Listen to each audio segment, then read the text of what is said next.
Gracias.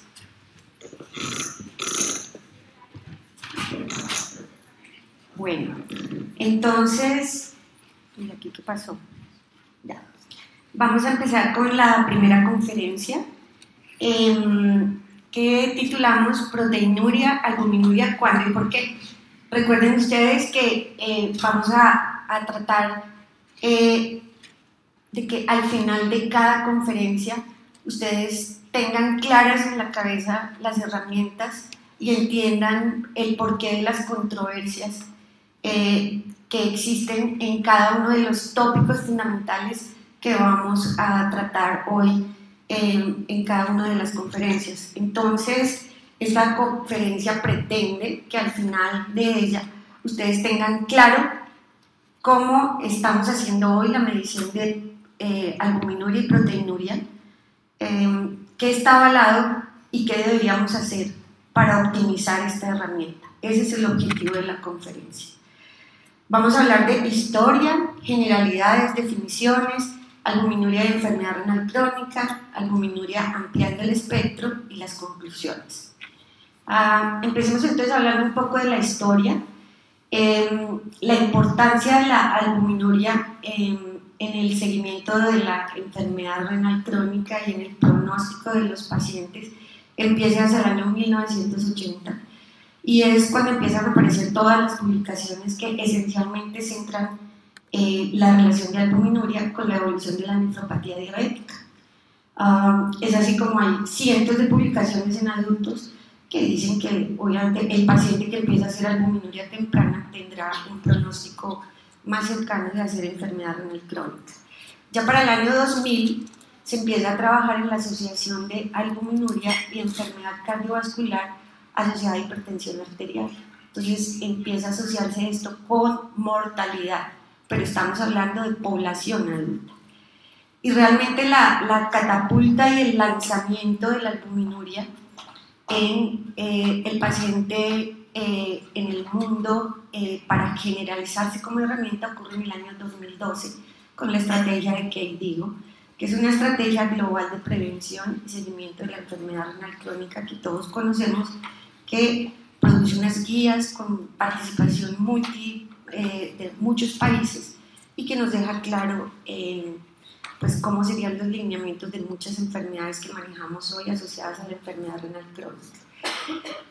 Después de 2012 vienen más estudios que les voy a mostrar de aplicación de la albuminuria, sobre todo en pacientes en sobrepeso, y luego vienen los estudios que empiezan digamos, a profundizar un poco más esta herramienta en pacientes con múltiples alteraciones pediátricas.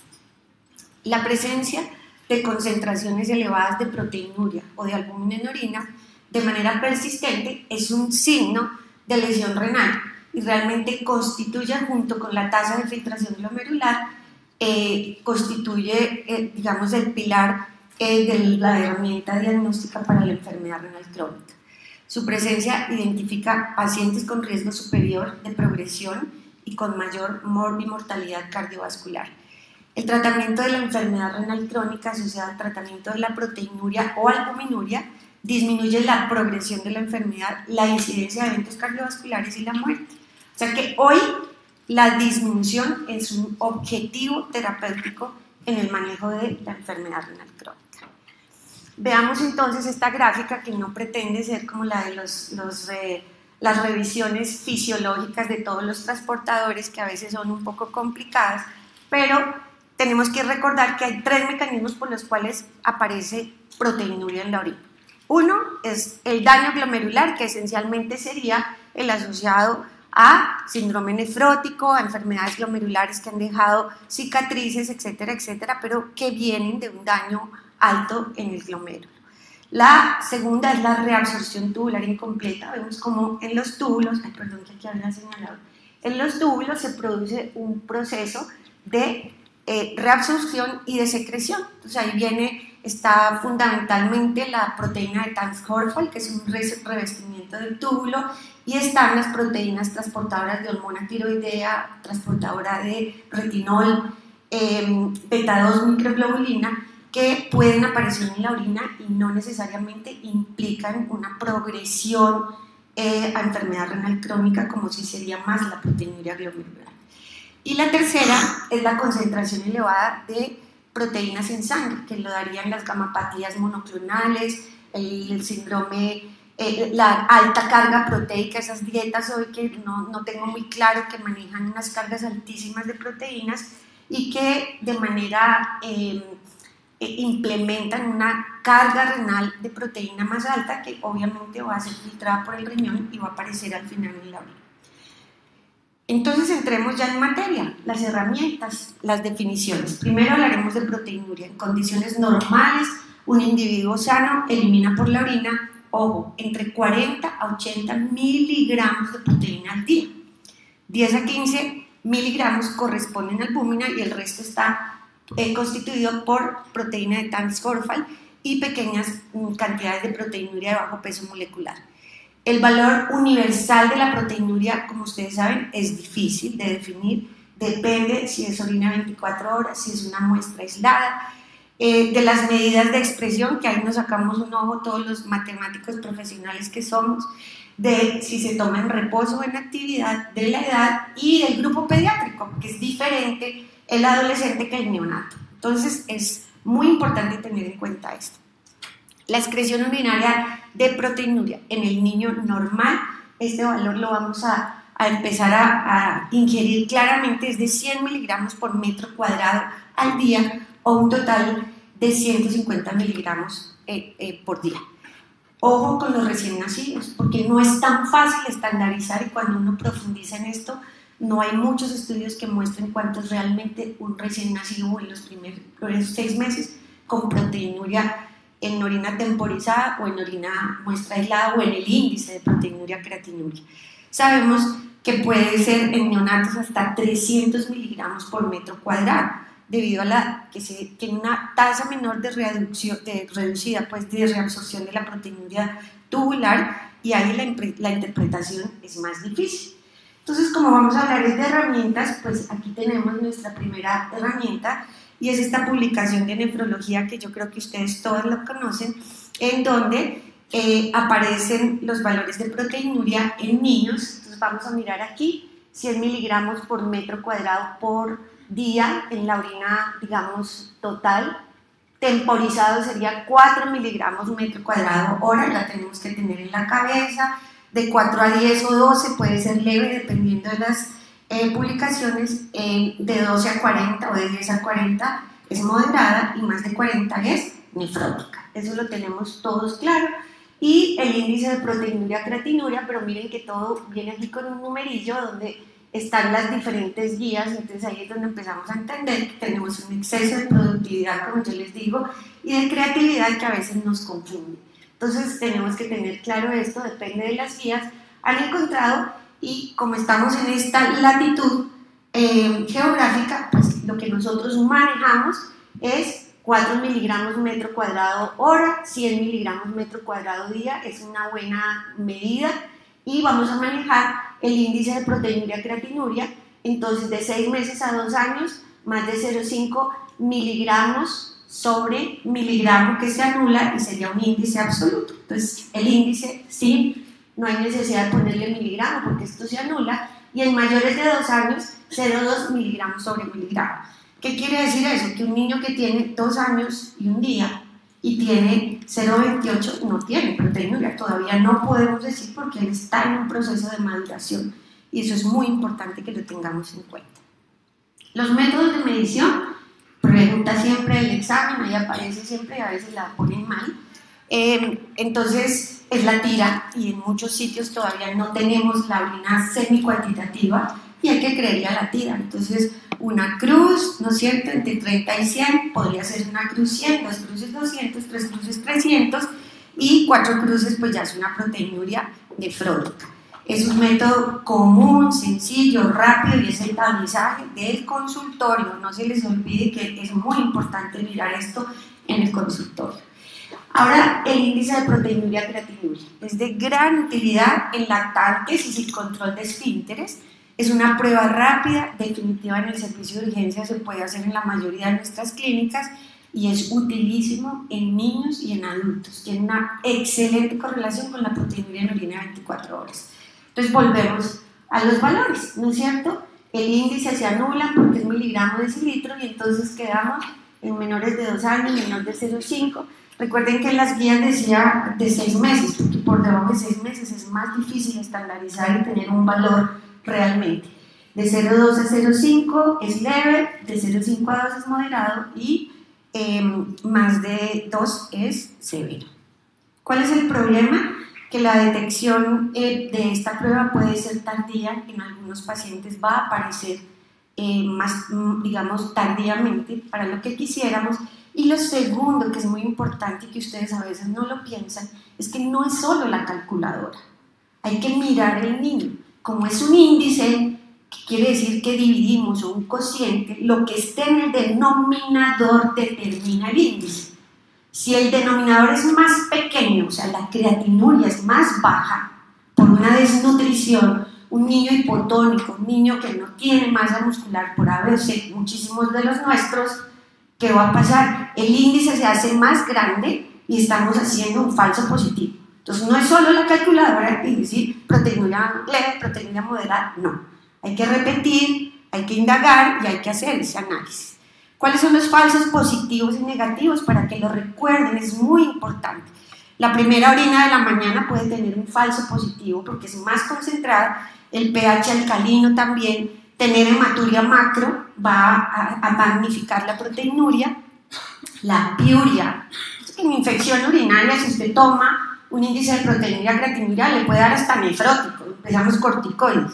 Poner la tira reactiva directamente en el chorro y hay que meterlas en el tarro, no en el chorro, porque el chorro pareciera que produce cambios de coloración que no son, ¿cómo se llama?, secuenciales, sino súbitos y entonces puede dar más de lo que era. Y bueno, otros digamos, medicamentos. Los falsos negativos sería lo contrario. Entonces, tomar mucha agua o tener un pH ácido haría que tengamos un falso negativo. Herramienta. Cuando usted hace un índice de proteinuria creatinuria, puede proyectar cuánto sería la proteinuria en 24 horas de un paciente.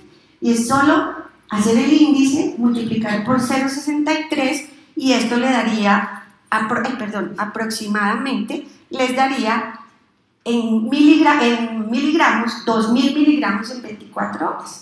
O sea que este paciente evidentemente está nefrótico y en niños que no pueden recoger orina 24 horas es una excelente alternativa para uno no estresarse y pasarle una sonda a un muchachito pequeñito o poner a una mamá a poner bolsas recolectoras de orina. La otra es la orina temporizada o la proteinuria en orina 24 horas. Que usted ponga a un adolescente a hacer eso y verá la cara que le hacen la mayoría, ¿no? Eso no es tan fácil y hay equivocaciones. ¿Cuáles son? Botar las muestras, no recoger la primera del día y la del otro día por la mañana, y ahí realmente un bajo volumen también puede tener falsos positivos o negativos. Pasemos entonces a las causas para recordar, y de aquí quiero enfatizar la proteinuria ortostática. Entonces, ahí, cuando tenemos un paciente con proteinuria, tenemos que empezar a pensar si la primera causa de este paciente no es ortostatismo. Entonces, existe el test acostado y en ejercicio. ¿Qué quiere decir? Que si yo hago la primera orina de la mañana, probablemente ya estoy sacando el hecho de que el paciente pueda tener o no una proteinuria ortostática. Entonces podemos hacer recolección de 12 horas en reposo, recolección de 12 horas en actividad, o podemos hacer un índice de proteinuria creatinuria al levantarse y esa sería una proteinuria en reposo. Y volvemos a repetir a las 3 o 4 de la tarde, comparamos los índices y es muy probable que tengamos una claridad, un acercamiento diagnóstico. Las demás son la proteinuria persistente, que ya sería de causa glomerular, las proteinurias asociadas pues a las glomerulopatías, las proteinurias secundarias y las proteinurias tubulares. Entonces en las proteinurias tubulares tenemos todas las, acuérdense, cistinosis, los Fanconi, la acidosis, la necrosis tubular aguda, las nefritis tubulointersticiales producen también proteinuria, la uropatía obstructiva, recordemos eso. Ahora pasemos a la albuminuria. Los artículos aparecen primero como microalbuminuria, pero ese término se desechó, se sacó y lo tenemos un poco, todavía tenemos la maña, pero tenemos que quitarlo. El término fue utilizado hace más de 30 años, es una prueba de detección más temprana que la proteinuria, no es que sea más chiquita, es que es más temprano. ¿Qué quiere decir eso? Si ustedes analizan la medida, buenos matemáticos, 20 a 200 microgramos por minuto puede detectar esta prueba, o menos de 30, o sea, entre 30 y 300, perdón. Entonces aquí vamos a considerar que los individuos sanos, la excreción de albúmina en orina es inferior a 30, ¿no es cierto? Y lo que detecte de 30 a 300 se llamará albuminuria, que hoy para que digo es A1, A2 y A3. ¿Listo? La albuminuria se refiere a la presencia de excreción y es un término cambiante a albuminuria, no a microalbuminuria, ¿no es cierto? Lo tenemos que quitar y en eso enfatizamos. ¿Cuál es el problema? La metodología y los valores en los niños aún están por estandarizarse. Es un estudio muy grande de NAGES que muestra que hay una prevalencia general en una muestra de 22.000 sujetos que incluye niños, pero no es una proporción estadísticamente significativa, y hay una prevalencia de 7-8% de albuminuria mayor en mujeres, hasta 9.7% en mujeres. Es un marcador de daño endotelial. Entonces aquí entramos con la herramienta. Estas son las guías y que han dicho toda esta montonera de guías, y aquí no las puse todas, Sin, Kari, Keidoki, Ada, Sen. ¿Qué dicen? Miremos. Entonces, para acercarnos a nuestro hemisferio, porque aquí hay de todo, ¿qué vamos a buscar? Miren ustedes, la mayoría, 30 miligramos al día, 30 miligramos al día. Aquí, si ustedes quieren usar miligramos por milimol, pues les toca buscar una calculadora que haga conversiones. 30 miligramos al día, 30 miligramos sobre gramo, que es lo que tenemos hoy también en la estrategia que digo, ¿no es cierto? O sea, en orina 24 horas o en orina muestra aislada sería miligramos sobre gramo 30 también, ¿no es cierto? Por las conversiones. Y luego aquí entraría lo que hoy llamamos, esto es A1, A2 y A3 para estrategia que digo. ¿Qué hay en niños? Pocos estudios, dudas de valores en diferentes edades. Por ejemplo, en orina de 24 horas tenemos un problema con los niños, y es que no hay mayores ventajas, y en niños muy pequeños no tenemos valores tampoco, ni tampoco en lactantes. En orina aislada, ¿qué estudios se han hecho? Algunos, y dicen que una proporción de albuminuria creatinuria mayor de 10 miligramos sobre gramo ya podría ser patológica diagnóstica de microalbuminuria. O sea que estas confusiones, y les he enfatizado en 30, pero es que en pediatría nos quedan algunas dudas. La proporción media de albúmina creatinuria en niños normales mayores de 6 años parece estar entre 8 y 10, parece. Para hombres en 7,5 miligramos gramo y mujeres 9,8. Pero es alrededor de 10, pero nos faltan estudios. Hay un aumento en la adolescencia, hay un pico entre los 15 años y 18 por la proteinuria ortostática. Depende del Tanner, de si es mujer o hombre, peso, talla, factores determinantes de esto, mayor en afroamericanos, y no hay estudios por edad. ¿Qué tenemos hoy como herramienta? Número 1, hoy tenemos en el parcial de orina, si ustedes se fijan, hoy en la mayoría de los parciales de orina ya tenemos la herramienta. Eso es súper importante para los costos. La tira reactiva nos deja ver el cociente de albuminuria creatinuria y tiene una excelente correlación con recolección de orina 24 horas. Ojo, porque eso ya está estandarizado. El método cuantitativo sería la orina 24 horas, vuelve y juega, pero es difícil en menores y no se justifica poner una sonda. Y para proteinuria ortostática se puede hacer en reposo. Entonces podemos hacer una microalbuminuria de 12 horas en reposo, que también nos sacaría de una duda, ¿no es cierto? Estas son las tiras reactivas, esta es la marca que la trajo, pero en muchos hospitales ya nos están llegando los pacientes con el índice hecho. Usan la superficie de celulosa, igual hacen una reacción de colorimetría, para la albúmina y para la creatinuria y nos da el índice. Entonces hay que mirar el parcial de orina hoy y ver si nos trae AC. Si no la trae, tenemos una muy buena correlación. Estas son las unidades que utilizan estas tiras reactivas y vamos a ver, miren ustedes, nos trae el cálculo ya menos de 30 miligramos sobre gramo, de 30 a 300 y más de 300. O sea que como herramienta el parcial de orina hoy de la mayoría de los hospitales grandes que trabajamos con estos pacientes en enfermedad renal crónica ya lo tenemos. Cardio infantil no lo tiene. Y aquí vamos a ver que todos estos estudios han hecho ya correlación instrumental y visual con colorimetría y nos dice que tiene una buena exactitud en población general y en enfermedad renal crónica. Y miren la sensibilidad y sobre todo la especificidad de la tira reactiva de los parciales de orina hoy para hacer albuminuria creatinuria. Y en adultos y en diabéticos se dice que es mejor hacer albuminuria creatinuria que proteinuria creatinuria. Este es un estudio poblacional grande que hizo la primera correlación de la tira reactiva en orina con la recolección en la gol estándar de la prueba. Y miren ustedes, son 200 participantes sanos, los demás son diabéticos, 200 y pico, y la sensibilidad y especificidad de la prueba es muy buena. Solo 1% de falsos negativos y 8% de falsos positivos, que en últimas eso es bueno, que haya falsos positivos y que no se nos pierdan los pacientes. La albuminuria por tira reactiva se puede utilizar en la población en general, ya que permite clasificar claramente a la mayoría de los pacientes. Este índice, existe un consenso general entre las guías entre que la determinación de proteinuria, creatinuria y albuminuria, creatinuria en una muestra de orina aleatoria debe reemplazar en general la recolección de orina 24 horas. O sea, hay que creerle a estos índices. La mayoría de las guías recomiendan con mayor frecuencia el radio de albuminuria creatinuria en adultos, en la mayoría de patologías. Ahí están las guías y coinciden que el análisis de proteinuria en orina carece de suficiente sensibilidad para identificar, por ejemplo, en diabéticos, y aconsejan en estos pacientes siempre albuminuria creatinuria. Las guías, hay unas que son las Paradet, que son para niños, recomiendan el uso de unidades convencionales en miligramos sobre gramo.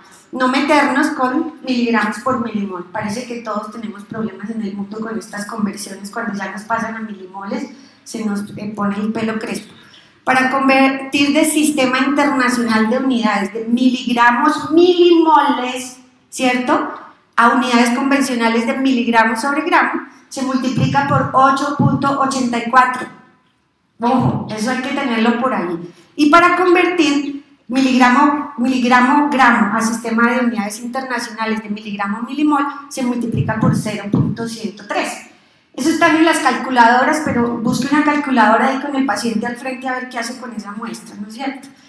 Listo, ahora pasamos a qué digo, ya llegamos a 2012, acordémonos y vamos a hablar de la definición de enfermedad renal crónica, pero voy a enfatizar tres cosas. Estado de daño renal irreversible con reducción de la función renal, ¿no es cierto?, progresiva, viene desde el 2002 por la estrategia Keidoki, que tenga más de 3 meses de evolución y que tenga una tasa de filtración menor de 60. Cualquiera de los 3 diagnósticos es enfermedad renal crónica para el diagnóstico de los pacientes.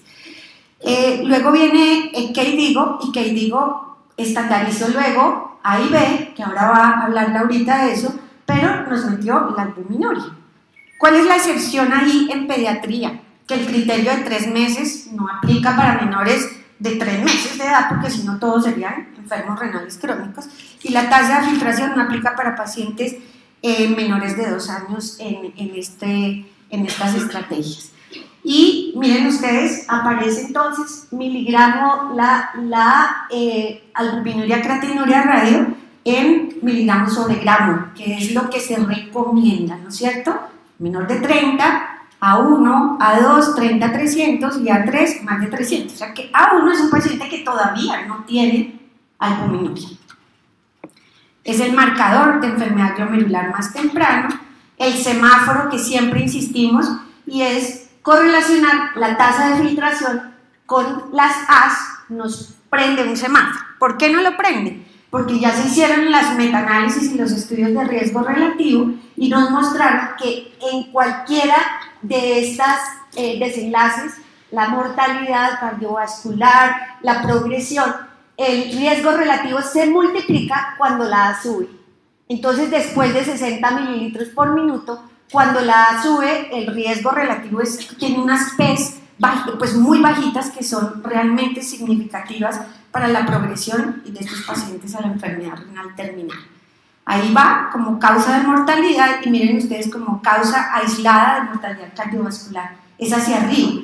Índice de albuminuria, creatinuria, aquí abajo, perdón, caramba. Y acá, y como en la medida en que sube, en que aumenta la mortalidad, se va a ser más ascendente. Este es un instrumento, una estrategia que encontré que me pareció fascinante. A mí me gusta mucho la literatura, lo que escriben los canadienses, me parece que son muy serios, no hacen mucha bulla, pero hacen cosas extraordinarias. Y esta es la ecuación de riesgo para CKD que proporciona la probabilidad a 2 a 5 años de que la enfermedad renal evolucione a diálisis o trasplante renal. Y en un paciente con CKD en estadio 3 a 5. Hay otras calculadoras que ya aparecieron. Muestra, lo que necesitamos es una muestra de orina, el género, la edad y la tasa de filtración del paciente. Entonces aquí les voy a mostrar un minutico, si la tecnología me lo permite. Entramos a la aplicación, buscamos la calculadora, digamos que yo voy a decir que este niño tiene 12 añitos, no lo traigo preparado, cualquiera de ustedes lo puede hacer, estamos en Colombia, aquí participaron 70 países y son 700.000 personas que participaron en este estudio.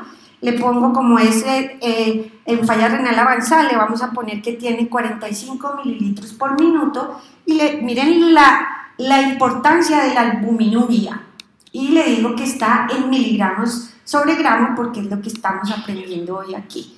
Aquí no me quiero ir por acá porque me demoro, pero le puedo poner la albúmina que tiene el paciente, el fósforo, el bicarbonato y el calcio. A lo mejor si alcanza y vale la pena, no sé cómo voy de tiempo.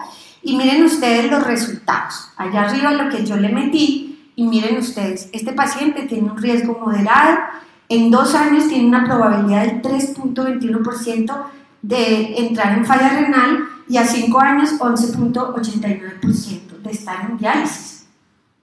Es una estrategia educativa, esto lo ponen inclusive para contarle a la familia lo que puede pasar. ¿Puedo mostrar la otra o estoy mal de tiempo? Es que como yo soy charladorcita me da pena. Ay, ¿cómo me salvo acá de esto? Se me toca achicar un poquito la pantalla que aquí tiene. ¿Dónde? Qué pena, ¿no? Que yo no soy tan millennial, a mí esta vez no me cuesta. Soy casi millennial. Y luego, gracias, vuelvo a entrar aquí entonces le vamos a dar 12 años, ¿no es cierto? Habíamos dicho que era tal vez un mail, que no estaba en Norteamérica, que tenía 34, ¿fue que pusimos? Sí. 45, gracias. Mililitros, que tenía 300, o sea, ya tenía una albuminuria, que estaba en miligramos sobre gramo, ¿no es cierto? Le digo que sí, que quiero, que yo le estoy controlando muy bien todo. Lo voy a poner, digamos, con una albúmina ahí, como de 3.5. Ya tiene una hiporfosfatemia, como ustedes saben, que es la lucha de nosotros con esto. El bicarbonato está en 17 y tiene un calcio, digamos, de 8.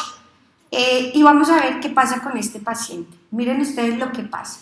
A 2 años, cuando yo no he manejado bien el fósforo, no he manejado bien el calcio, no he manejado la acidosis, miren lo que le va a pasar a este niño.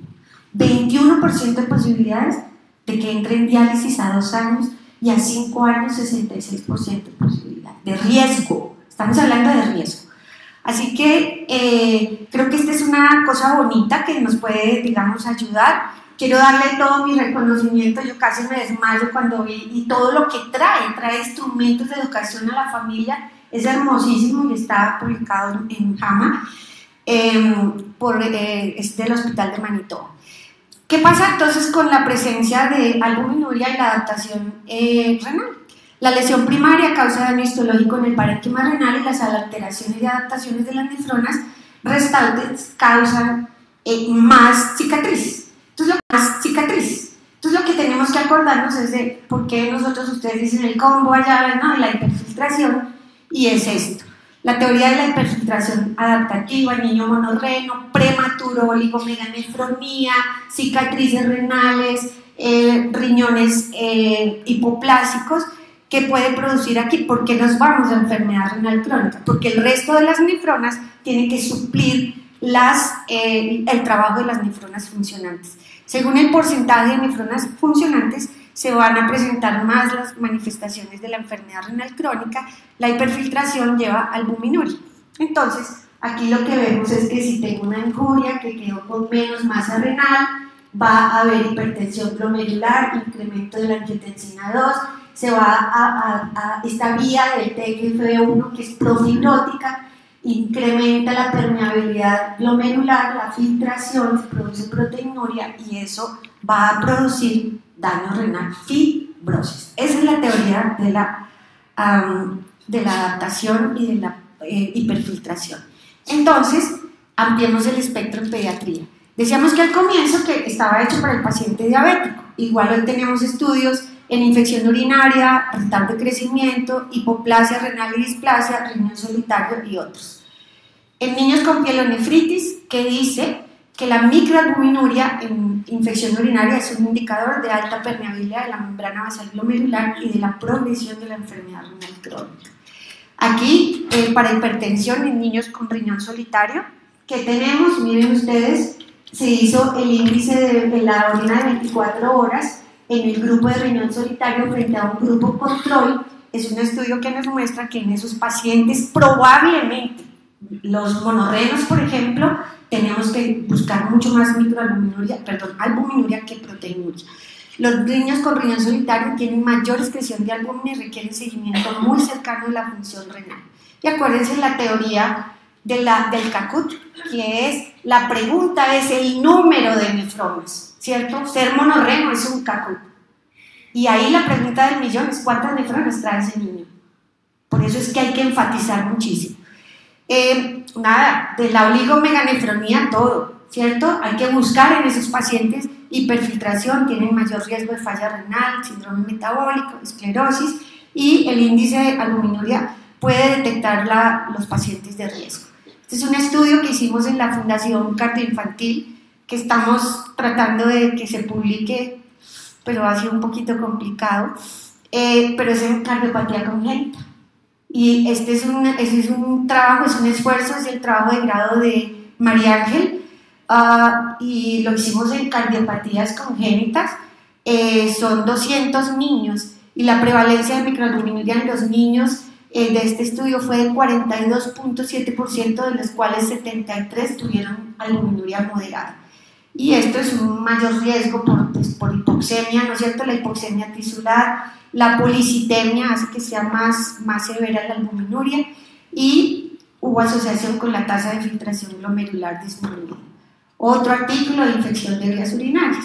Entonces, al final, en obesidad,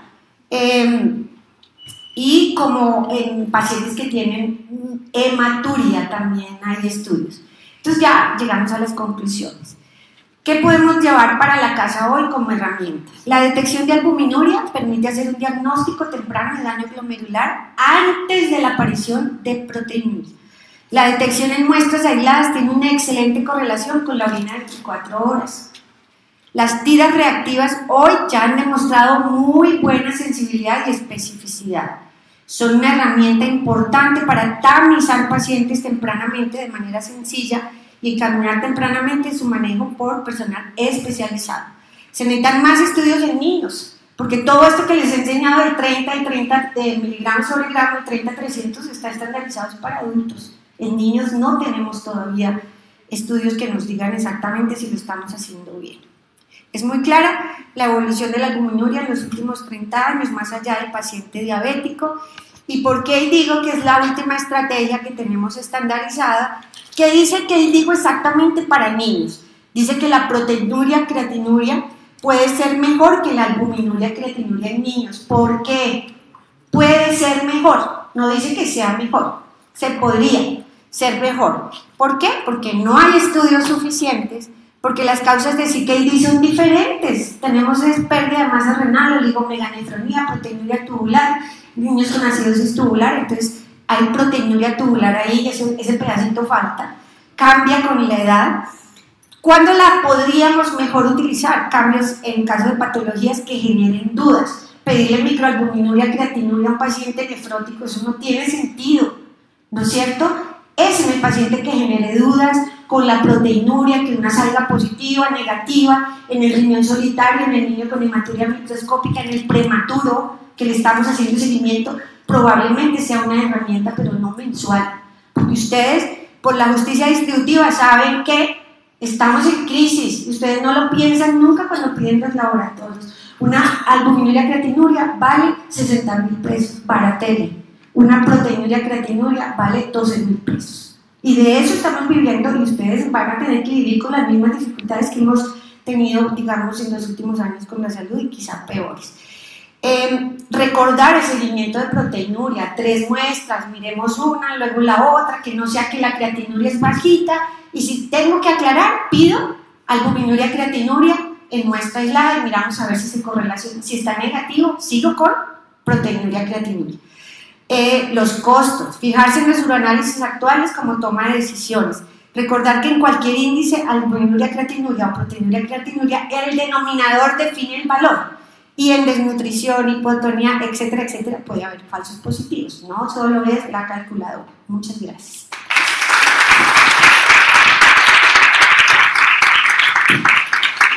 Muchas gracias a la doctora Luz Estela por su grandiosa presentación. Para los que no la conocen, se me había olvidado presentarla al inicio de su charla. La doctora Luz Estela es nefróloga pediatra de la Fundación Cardio Infantil y es docente pues, de la educación de nefrología pediátrica tanto en la Universidad del Rosario como en la Universidad del Bosque. Tenemos un par de anuncios. Por favor, recuerden que en el fanpage del Compediátrico estamos haciendo toda la transmisión en vivo pues, de todas las charlas para que nos puedan seguir.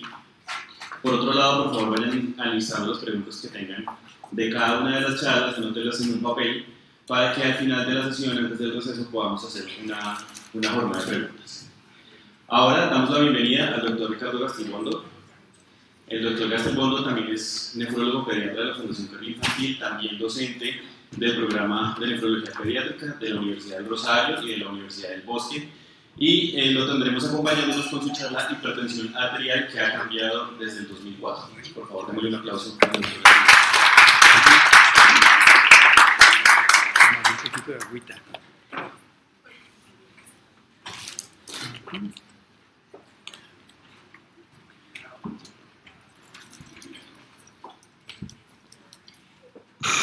Bueno, muy buenos días. Aquí alistándome un poquito de hidratación previamente.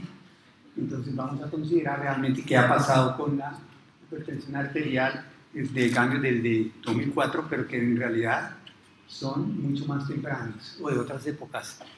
Entonces hay que enfatizar definitivamente que en las últimas décadas ha habido cambios dramáticos desde el punto de vista de enfermedad cardíaca y de mortalidad en todo el mundo, facilitado por los factores de riesgo cardiovasculares y entre ellos la hipertensión arterial, fuera de la diabetes, el sobrepeso, etc.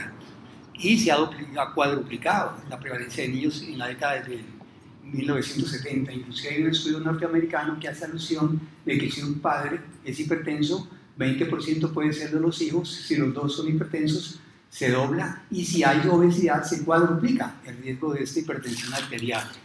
Esto ha implicado realmente de una manera significativa para la futura carga de enfermedades cardiovasculares en todo el mundo y riesgo de mortalidad a este nivel. Esto ha llevado a que se haga un esfuerzo por actualizar guías que definitivamente sirvan desde un punto de vista de guías europeas y de guías norteamericanas para realmente hacer un diagnóstico más temprano, hacer medidas de prevención, evaluación de este tipo de entidades. La guía inicial que vamos a considerar es la europea de 2016, pero que realmente tiene una publicación previa en el 2009. Y la segunda guía publicada en el 2017, a mí me parece que aquí hubo un juego de poderes entre los dos, porque se compartieron y se abrieron, definitivamente. Y que realmente esto tiene un inicio mucho más temprano, desde 1977, 1987, en la década de los 90, 2004 y luego 2017. Entonces vamos a hacer un análisis de las cosas que son similares o parecidas y también de las diferencias que pueden existir. Estas diferencias realmente van a hacer pensar que sí hay unas fracturas que ellos llaman, o bien conocimientos que todavía no están claros y que definitivamente necesitan una investigación mayor. El otro problema que yo le veo a estas guías es que definitivamente, lógico, avanzados en la evidencia, pero no evidencia tan buena, sino muchas veces por consenso, porque definitivamente existe falta de la evidencia científica para realmente aclarar situaciones. La epidemiología muestra que puede haber diferencias geográficas, pero similitudes epidemiológicas mirados desde un punto de vista de prevalencia. Podemos ver como, por ejemplo, la prevalencia en Europa, 2.2 al 4.9. En términos generales hay una diferencia con adultos. Los adultos consideran el riesgo cardiovascular para su clasificación de hipertensión arterial. En niños se considera es un riesgo epidemiológico. Se considera que el 5% en términos generales son los de riesgo de hipertensión arterial. Entonces pueden ver, oscilan entre 2.2 y 4.9, se presenta más en niños varones, sobre todo en el sur, algo en el oeste, pero más en el sur de Europa.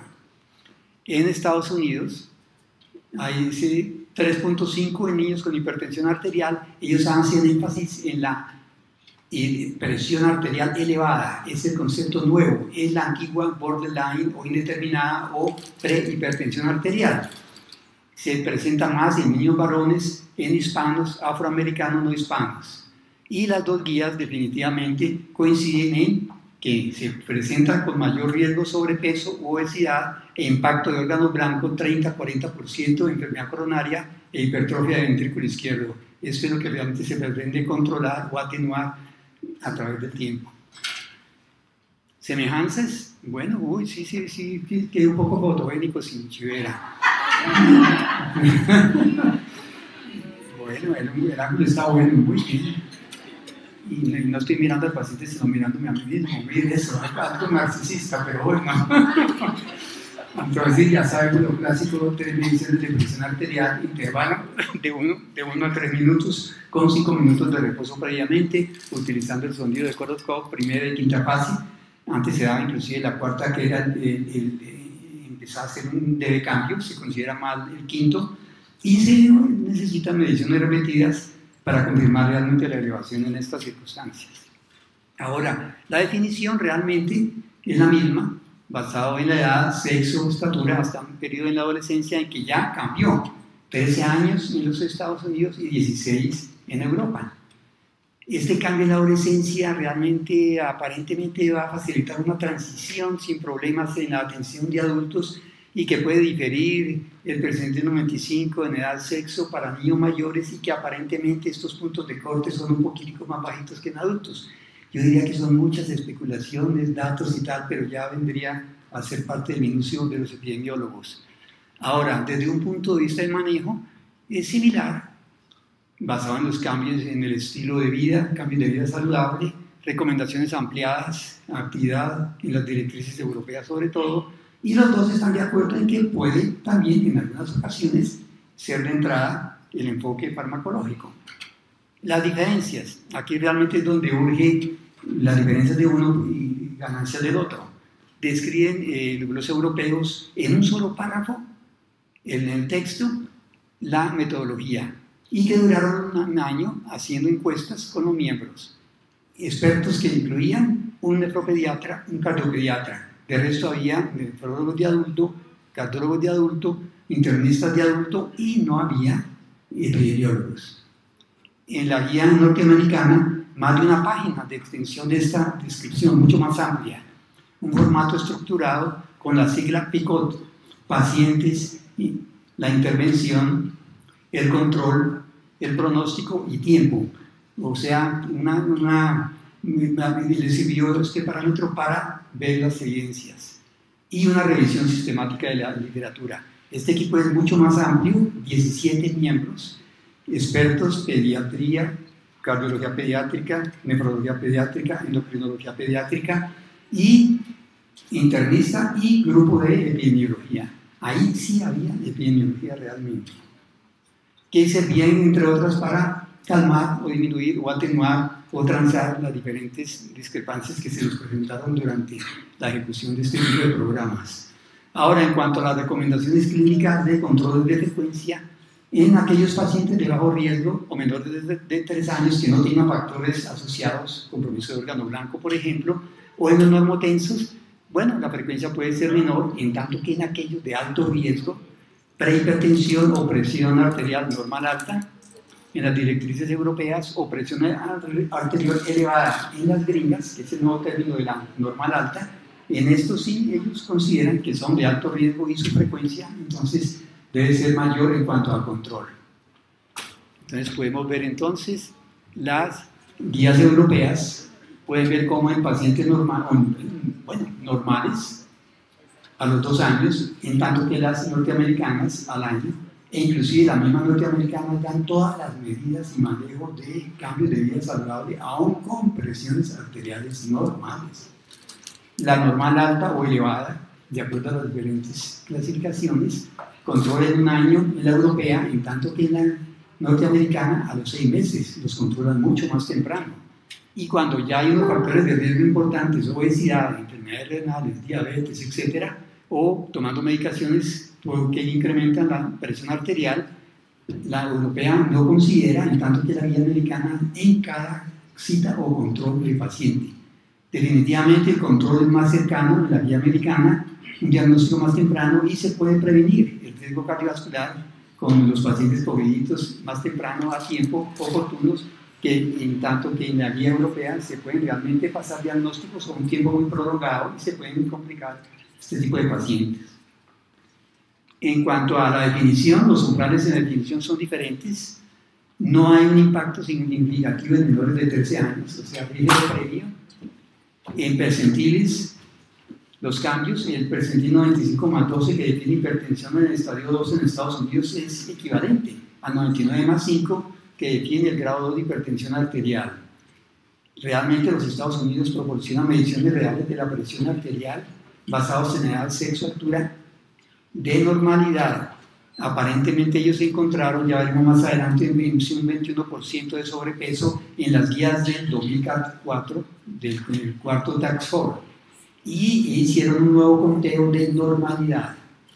Y hay algo que hay que tener en cuenta: las europeas no excluyeron puntos de corte más altos porque ellos siguen las mismas tablas del Task Force de 2004 de 1 a 15 años. Quiere decir que tienen hipotéticamente las europeas un 21% de sobrepeso en estos pacientes. Los gringos sí le bajaron ese 21% y tienen tablas de normalidad. Podemos decir que de 1 a 15 años la tabla realmente europea es la misma gringa, sin descontar el sobrepeso que sí lo hicieron ellos mismos antes de publicar en el año 2017. Ahora, en cuanto a... Estas son las mismas tablas, normal alta, normal elevada, que equivale al 95%, y el segundo grado, 99+5, que equivale al 95+12, así en términos generales. El papel de mediciones ambulatorias es bastante debatido. Curiosamente, no se le da tanta importancia a las tomas de presiones en el hogar en la escuela europea. Hay escasez de evidencia, hace difícil su recomendación, y en tanto que Europa sí le da realmente una importancia útil para diagnóstico e inclusive para algún monitoreo de presiones arteriales de manera adecuada, y que pudieran identificar realmente niños que con riesgo de enfermedad cardiovascular. O sea, diríamos un poco más positiva hacia el europeo en el sentido de tomas de presión arterial en el hogar. Ellos hacen un esquema curioso: toman presión arterial en la mañana y en la noche 3-4 días, e inclusive dicen que se puede prolongar hasta 7 días, que sería un equivalente a BPM o MAPA, pero ya hogareño. Yo diría que faltaría tal vez una tomita al menos al mediodía, como para tener ya una secuencia de todo lo que puede pasar en cuanto a cambios en la presión arterial en todos los momentos. En cuanto al monitoreo continuo de 24 horas, los gringos sí son muy amigos de hacerlo en todos los niños en el momento del diagnóstico inicial, y aquellos que lleguen al menos una hipertensión de más de 1 año, y sobre todo en aquellos de alto riesgo: obesidad, diabetes, prematuros, enfermedad renal, apnea obstructiva, trasplante, etc. Realmente hay disponibilidad limitada y dificultades de interpretación. es importante que ellos mismos tienen sus tablas de normalidad, inclusive tienen estadísticas de estaturas desde 120 hasta 175 en niñas, 120 hasta 185 en varones, y lo utilizan en mayores de 5 años de edad. Pero hay que establecer normalidad para el análisis adecuado y tener en cuenta que el 25% de carga es el que da la hipertensión arterial. Algunos dan 25, 50 o más. De 25 en adelante ya se considera una carga significativa. En tanto que los europeos recomiendan el mapa sí al diagnóstico, pero sobre todo para el manejo de medicamentos, para ver realmente lo de la hipertensión enmascarada y bata blanca también, o respuesta de todas maneras ante ejercicios.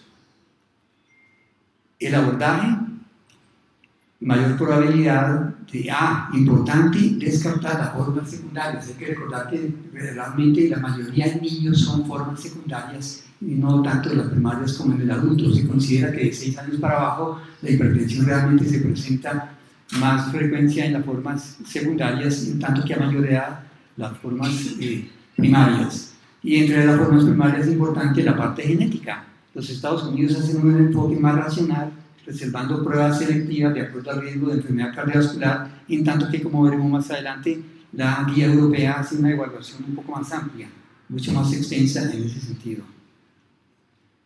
O podemos ver entonces cómo los europeos hacen prácticamente el screening, función renal, electrolitos, uroanálisis, lípidos, hacen también el ácido úrico. Este ácido úrico se ha ligado sobre todo con la posibilidad de hipertensiones familiares o bien con el riesgo de enfermedad cardiovascular, ecografía renal y ecocardiograma, que no lo hacen los norteamericanos. Y los norteamericanos dejan algún estado de función renal y otro relacionado con riesgos de diabetes o de obesidad, o mayores o menores de 6 años que tengan alguna enfermedad ya conocida, pero sí se limitan de entrada en ese sentido. Realmente nosotros somos más amigos de hacer el estudio de función renal inicial y ver el compromiso de órgano blanco, si lo tiene o no tiene, que es clave para diagnósticos más adelante.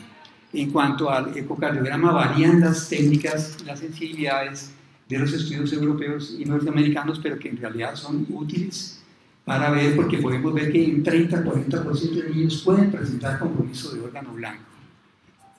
Aquí podemos ver las guías europeas y las guías norteamericanas. Por ejemplo, la fracción de eyección sí se tiene en cuenta en la guía norteamericana, en nuestro medio también, en tanto que no se tiene en cuenta la medida de la carótida, que es otro de los riesgos cardiovasculares que sí lo tienen en cuenta los europeos. Hay cambios realmente de modificación del estilo de vida saludable. En los Estados Unidos y en Europa aparentemente aumentan esta orientación. Las guías tienen metas diferentes para aquellos de 16 y de 13 años de acuerdo a cada guía, y realmente teniendo en cuenta el riesgo cardiovascular, y los norteamericanos tienen unas metas inclusive más bajas que pudieran beneficiar para disminuir el riesgo de enfermedad cardiovascular. Esto lo podríamos ver aquí. Podemos ver cómo definitivamente las guías europeas mantienen controles de presión arterial menores del percentil 95, o lo ideal en pediatría clásico ha sido menor del percentil 90 o menor al 75 percentil, que ha sido lo que se ve en adultos, y definitivamente en estudios ya tipo Ramibrin, inclusive el estudio europeo, condicionan control de presión arterial hasta percentiles de 50 o menos, en que puede disminuir proteinuria y disminuir la progresión a enfermedad renal crónica.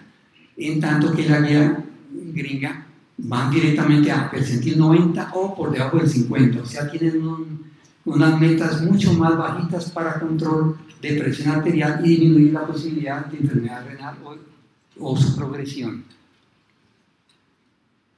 Lo mismo en las cifras ya textuales de mayores de 16 años o mayores de 13 años, 140-90, 125-75 o 130-80 sobre 130-80 en la guía norteamericana. Otras diferencias: la explicación más detallada del manejo de falla cardíaca, síndrome metabólico en los europeos, beneficios y limitaciones con la medición oscilométrica, que entre otras la medición oscilométrica sobrevalora la presión arterial comparada con la auscultatoria. Si la oscilométrica está elevada, hay que hacer control con la auscultatoria. Y la oscilométrica, recordar que realmente es la media, derivada tanto parasistólica como paradiastólica. En Estados Unidos le dan sobre todo un enfoque de historia psicosocial a los niños y consideran el atleta hipertenso, receptor de trasplante, transición del adolescente a la adulta, las exposiciones ambientales, prematurez, lo que me comentaba la doctora González, la oligomeganefonía, hipertensión, bajo peso al nacer, deterioro cognitivo e impacto económico diagnóstico de hipertensión arterial, los costos, beneficios. En otros grupos etarios hay que tener en cuenta otros que no tenemos tan en cuenta, en consideración. ¿Y cuáles son? Los niños lactantes pretérminos y a términos de 26 a 44 semanas. Esta es la guía que ellos recomiendan. Y en esta guía podemos ver que está Joseph Flynn, que es miembro también del Task Force norteamericano y que el primer autor de este trabajo es también de origen canadiense y el segundo otro norteamericano que trabaja en Miami. El doctor Flynn trabaja en Washington. Entonces nos sirve desde 26 semanas en adelante, unos 800 gramos de peso aproximadamente, que es lo que estamos manejando actualmente, y que estos niños pueden tener riesgo de hipertensión arterial, ya veremos, a los 2,5 años, 7 años, 11 años o 20 años después. Otro aspecto que hay que considerar que no se tienen en todas las vías: presiones arteriales del primero al mes 12. Esto está basado en un Task Force antiguo, 1987, 10 años del primer Task Force del 77, en que se consideran tanto cifras sistólicas como diastólicas, tanto en niños como en niñas.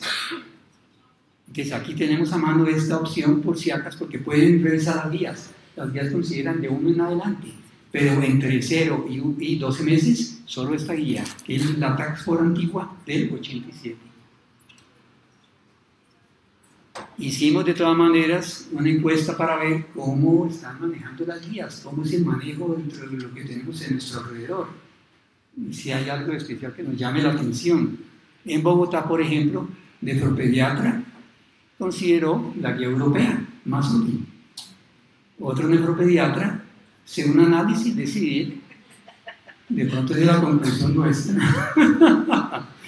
una nefropediatra decana de medicina, guía americana 2004. Mire lo curioso, se van hasta la 2004. Hay gente que añora lo antiguo, que a pesar de que están súper actualizaditas y todo eso. Otro nefropediatra de unidad renal de aquí, mire, combina la de 2017 y 2004. Mire, también con lo antiguo y con lo nuevo. Ajá, así que a través del tiempo ahí como que se va cogiendo cosita. Otra endocrinopediatra, pendiente de la sugerencia. ¿Qué pasó? Hasta la invité para que expusiera y tal, pero estamos pendientes de ciertas cositas de ella que sí me interesan, porque además es epidemióloga. Después, ¿qué pasó? Esto es en Medellín. Un cardiólogo, curiosamente, hace diagnóstico de hipertensión arterial en monitoreo continuo desde los 2 años en los niños en Medellín. Curioso. Y está muy afiliado con los del San Vicente de Paúl para seguimiento de estos niños. Veremos a ver qué datos nos dan en el futuro de normalidad en nuestro medio. Nefropediatra, que sigue la guía americana 2017. Nefropediatra, director de posgrado de nefrología pediátrica, sigue la guía americana 2017. Miremos a ver qué pasa en Cali. Una nefropediatra sigue la guía americana 2004. Algo de familiaridad existir con la nefropediatra de Bogotá, también 2004. Bueno, y un nefropediatra director del posgrado, se le agotó la batería en ese momento. Hace 2 días, ¿no?, que nos quedamos sin conversar. Vamos a ver qué nos comenta más adelante. ¿Y qué pasó? Ayer mismo ya respondió la endocrinopediatra y es epidemióloga. Miremos qué nos dice. Definitivamente, desde un punto de vista metodológico, las guías americanas están mejor desarrolladas realmente de antes y a través del tiempo. Sin embargo, considera que se debe individualizar cada caso. ella realmente le da mucha importancia, sobre todo a la talla en nuestro medio, que es diferente a las poblaciones norteamericanas, y también realmente le da importancia al desarrollo puberal, y que no utilizar parámetros de adulto para niñas que aún estén premenárquicas o varones que no hayan alcanzado el Tanner 4. En definitiva, ella toma como punto de corte de adultos que nos pudiera seguir la experiencia, inclusive montando algún trabajo prospectivo dado por edad ósea de 14 años en mujeres y 16 años en hombres, y de ahí para abajo considerar las tablas habituales norteamericanas. Realmente las conclusiones generales son que realmente los médicos en general de atención pediátrica reconocen más que los niños tienen un riesgo alto de enfermedad cardiovascular que los nacidos hace varias décadas, que hay una urgencia en agilizar diagnósticos más tempranos, disminuir o estabilizar carga de enfermedades cardiovasculares, y reconocen la necesidad de reevaluar la literatura para hacer actualizaciones relevantes y mejorar las prácticas clínicas. Sí hay puntos de común en las guías, también existen diferencias, y en estas diferencias, las brechas o lo que se oculta es lo que hay que definitivamente seguir investigando para el futuro. Lograr un consenso mayor y mejorar el nivel de evidencia, y se acercará mucho más la posibilidad de disminuir las enfermedades cardiovasculares y de disminuir mortalidad, inclusive en adultos. Faltan todavía, diríamos, artículos de otro aspecto que no se ha considerado mucho: la presión arterial en altitud. Este es un estudio que hace alusión a presiones arteriales tomadas en niños de los Emiratos Árabes de 6 a 18 años de edad, y se encontró previamente en el estudio que había mayor proporción de sobrepeso en los niños que estaban a nivel del mar, Emiratos Árabes, comparado con los del Himalaya. Sin embargo, al hacer este estudio de presiones arteriales, definitivamente hubo una presión tanto sistólica como diastólica significativamente mayor en los niños de mayor altura, 3.000 metros. En Bogotá no desconocemos, sería interesante hacer un estudio en ese aspecto. Y recogieron realmente un total más o menos de 700 y pico de niños. Recordemos también otra diferencia en cuanto a pacientes estudiados. En el estudio europeo, 26.000 adolescentes, y en niños de estudio de Estados Unidos, 60.000, quitando el 21% de aquellos que tenían sobrepeso y que los dejaron con presiones arteriales normales.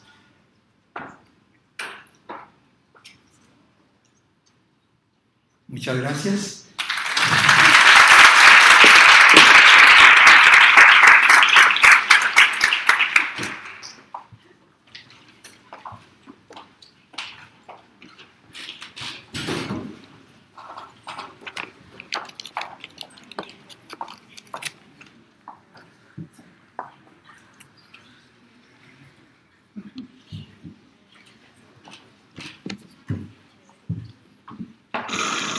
Agradecemos al doctor Gastelbondo por su exposición tan enriquecedora. A continuación, pues, nos place presentar a la doctora Daniela Silva, residente de tercer año de la Universidad del Bosque, quien nos trae su ponencia Herramientas en función renal glomerular, una visión desde el cálculo de las ecuaciones. Adelante.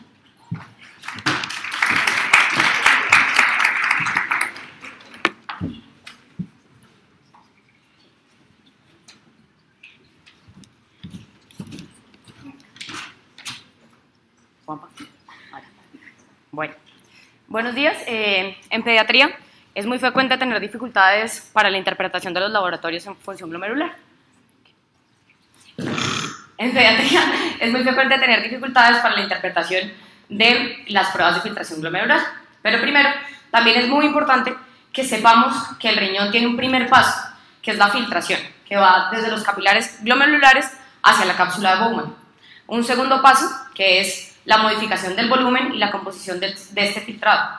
El riñón recibe aproximadamente el 20% del gasto cardíaco total del cuerpo, que equivale a 4 mililitros minutos aproximadamente, que es 5 a 50 veces más que cualquier otro lecho vascular. El flujo sanguíneo y la presión hidrostática son los principales determinantes de la filtración glomerular en los pacientes. La hemodinámica glomerular normal es importante en los pacientes. ¿Por qué? Porque nos va a permitir formar un filtrado glomerular adecuado y que este filtrado pueda llegar de manera óptima a los túbulos renales. en donde se va a realizar su reabsorción adecuada. En esta imagen, entonces, básicamente quería contarles lo que les acabo de decir. El capilar glomerular, que es el primer paso, como lo vemos en la gráfica, entonces va a enviar todo su filtrado hacia la cápsula de Bowman, que es el segundo paso, y en el segundo paso se va a reabsorber todo en los capilares peritubulares. El tercer paso del filtrado glomerular es la secreción de todo lo que llegó a los capilares peritubulares.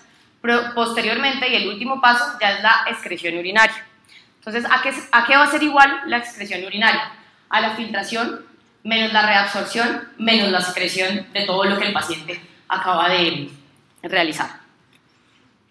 La tasa de filtración glomerular es el principal determinante de la función renal en los niños y va a estar determinado ¿por qué? Por el flujo plasmático renal, que va a depender del tono de la arteriola aferente y del tono de la arteriola eferente, que va a estar regulado a su vez por la angiotensina 2. Adicionalmente, el flujo plasmático renal también va a depender de la contractilidad de todas las células mesangiales, porque estos van a tener receptores que van a ser parte de esta contractilidad de la arteriola aferente y eferente. Es muy importante resaltar que todas las guías CADIGO nos dicen que la función renal no debe ser calculada exclusivamente con la tasa de filtración glomerular, sino que debemos estimar la tasa de filtración glomerular con las ecuaciones que vamos a hablar más adelante. ¿Cuál es el marcador ideal para medir la tasa de filtración glomerular? Entonces, aquel que tiene una concentración muy estable en el plasma, que tiene poca unión a proteínas plasmáticas, que se filtra libre a nivel glomerular, que tiene muy poca absorción, muy poca secreción por el túbulo renal, es fisiológicamente inactivo y lo más importante es que si es una sustancia exógena, no debe provocar toxicidad para el organismo.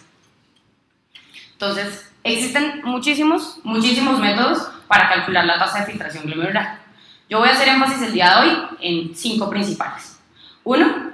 La depuración de inulina, los radioisótopos, la creatinina sérica y pues el cálculo de la tasa de filtración glomerular a partir de ella, la depuración de la creatinina y la cistatina C al final. Entonces, ¿qué es la depuración de inulina? La inulina inicialmente es un polímero de la fructosa que pesa aproximadamente 5.000 daltons. ¿Qué es lo más importante de esta molécula? Que solamente es filtrada por el glomérulo, pero adicionalmente esta no se reabsorbe, no se secreta y no se une a proteínas plasmáticas.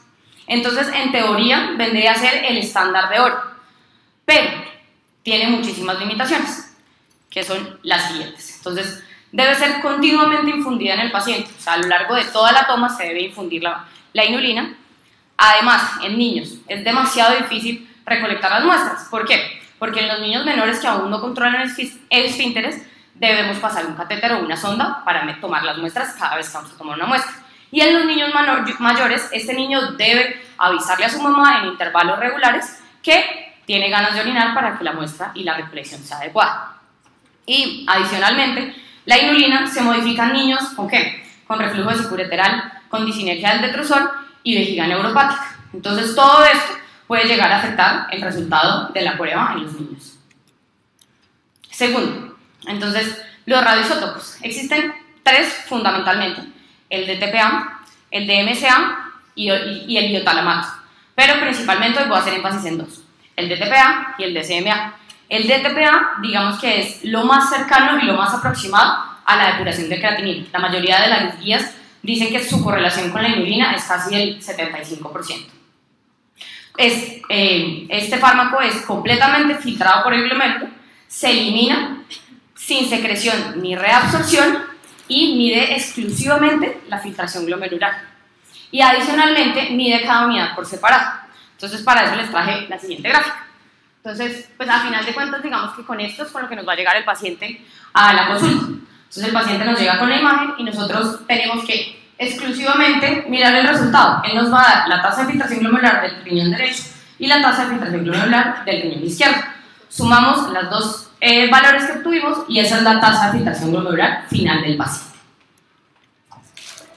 Para diferenciarlo de la gamografía renal y salir un poco como del error que tenemos pensado muchos en la cabeza, la gamografía renal pues usa el ácido dimercaptosuccínico, pero Pero lo más importante es que la gamografía de SMA se liga en 90% a las proteínas plasmáticas. Poco se filtra y pues tiene una reabsorción. Pero, ¿cuál es la diferencia principal entre el DSMA y el DTPA? Que el DSMA solamente mide alteraciones en el parénquima. Calcula el aporte cortical diferencial de los dos riñones y nos está hablando básicamente de una cicatriz, de si el paciente presentó o no presentó una pielonefritis. Pero como tal, al final, no nos va a medir tasa de filtración glomerular y no nos sirve para saber si la filtración glomerular del paciente es la adecuada o no es la adecuada. El tercer método de medición es la creatinina sérica, que tiene una secreción variable y esto es lo que hace que debamos utilizar todas las ecuaciones que les voy a mencionar a continuación. Pero si es muy bien filtrada, no se reabsorbe ni se metaboliza. Pero cabe resaltar, y es muy importante que todos lo sepamos, que en insuficiencia renal, 2/3 partes de la excreción diaria total pueden ocurrir por excreción extrarrenal. Y esto nos va a modificar la tasa de filtración glomerular sin que necesariamente sea acorde a lo que el paciente de verdad tiene. Entonces, ¿por qué? Porque la creatinina es un metabolismo de la creatinina en el músculo. Entonces se va a ver afectada por muchas cosas, por la edad, el sexo, la raza, enfermedades neuromusculares y sobre todo el estado nutricional. Tanto si el paciente es obeso como es desnutrido, la creatinina va a tener valores diferentes dependiendo de esto. Adicionalmente, la relación de la creatinina con la tasa de filtración glomerular no es una relación lineal.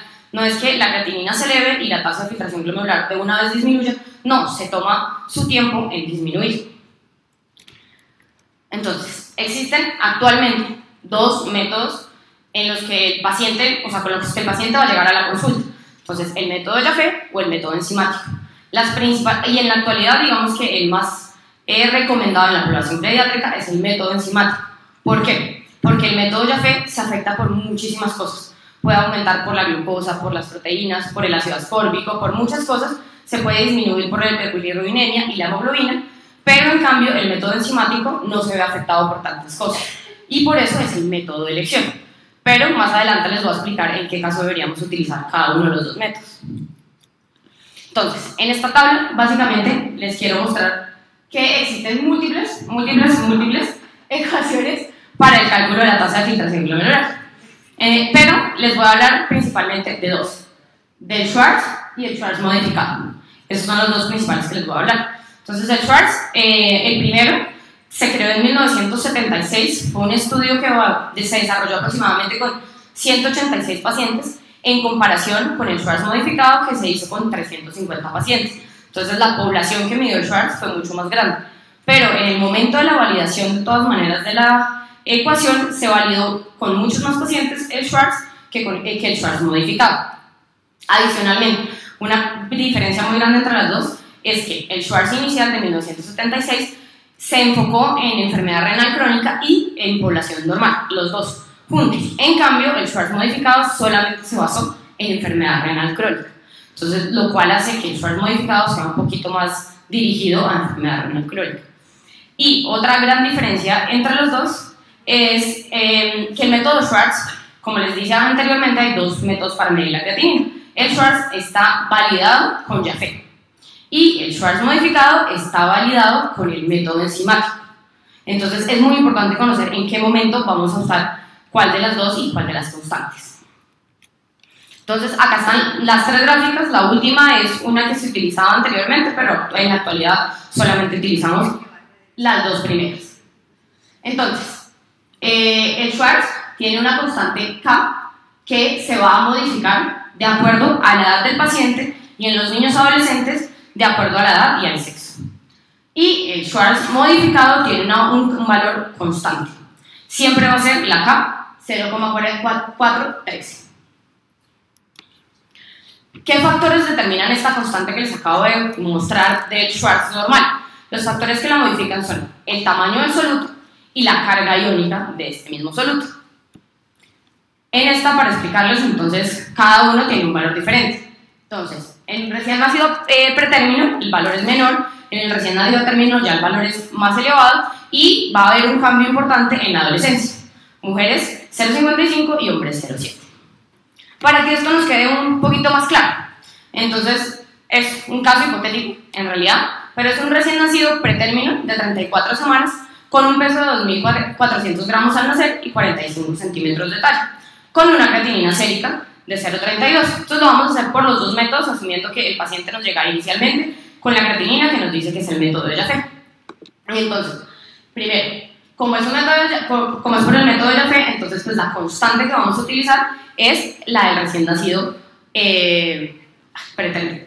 Perdón, lo puse mal. Entonces es 0,33. Disculpenme, acá es 0,33 por 45 dividido en 0,32. Si alguien me ayuda, podría hacerlo. ¿Cuánto es la talla? La talla es 45.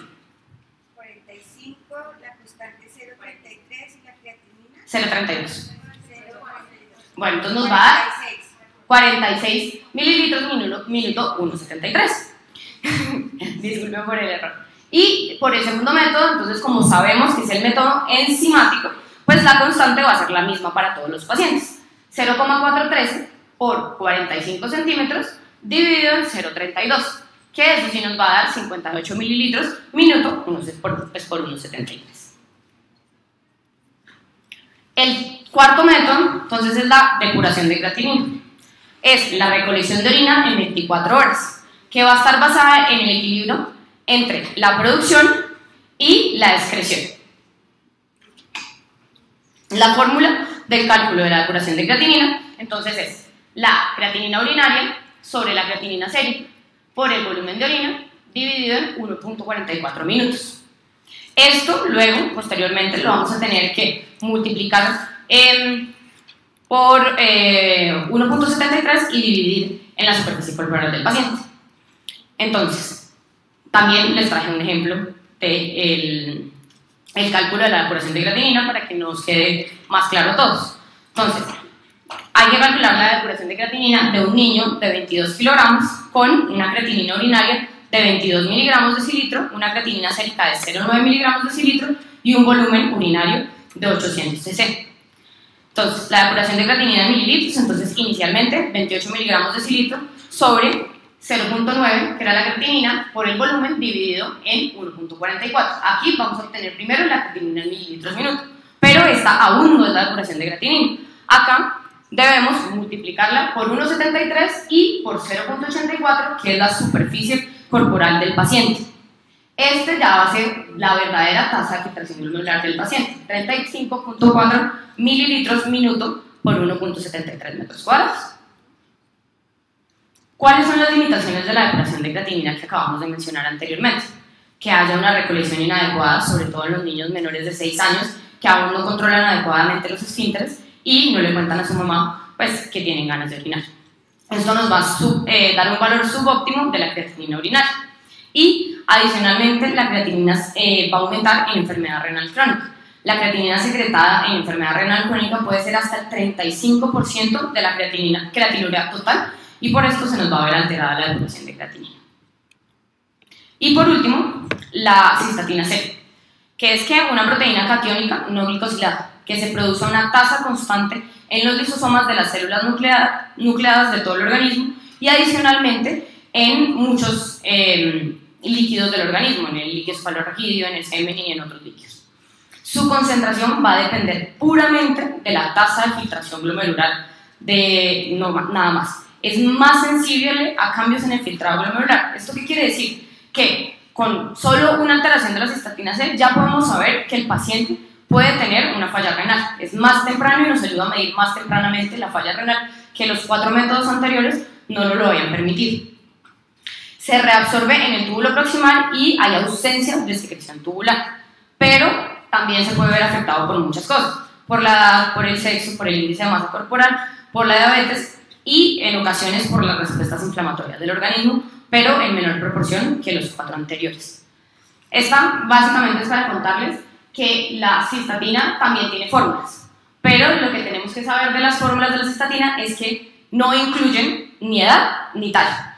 Entonces, la cistatina C solamente es el valor de la cistatina multiplicado por una constante dependiendo de la fórmula que vayamos a utilizar y no se ve afectada ni por la talla ni por la edad. Entonces, para resumir y para llevarnos para la casa, la depuración de inulina es la ideal, pero tiene grandes limitaciones en la población pediátrica. El renograma con DTPA tiene mayor correlación con la inulina, o sea, es lo más cercano a una tasa de filtración glomerular real. La creatinina sérica siempre puede usarse, pero con las ecuaciones y dependiendo del método enzimático, del método en el que se haya hecho, o YAFE o enzimático. La cistatina C es más sensible a los cambios en la filtración glomerular, o sea, nos va a medir una falla renal un poco más aguda y más temprana. Y por último, y para que no se les olvide, la gamografía con DCMA no nos mide tasa de filtración glomerular, sino la captación cortical. Y pues nada, una frase: tienes que aprender las reglas del juego y después jugar mejor que nadie. Entonces,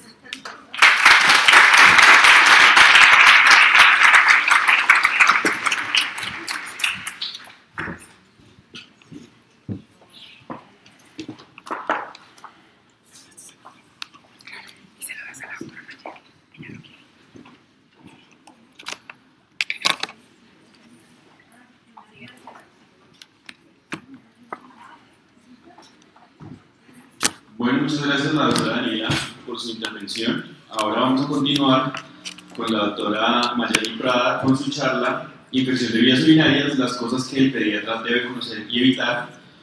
Y continuamos. Bueno.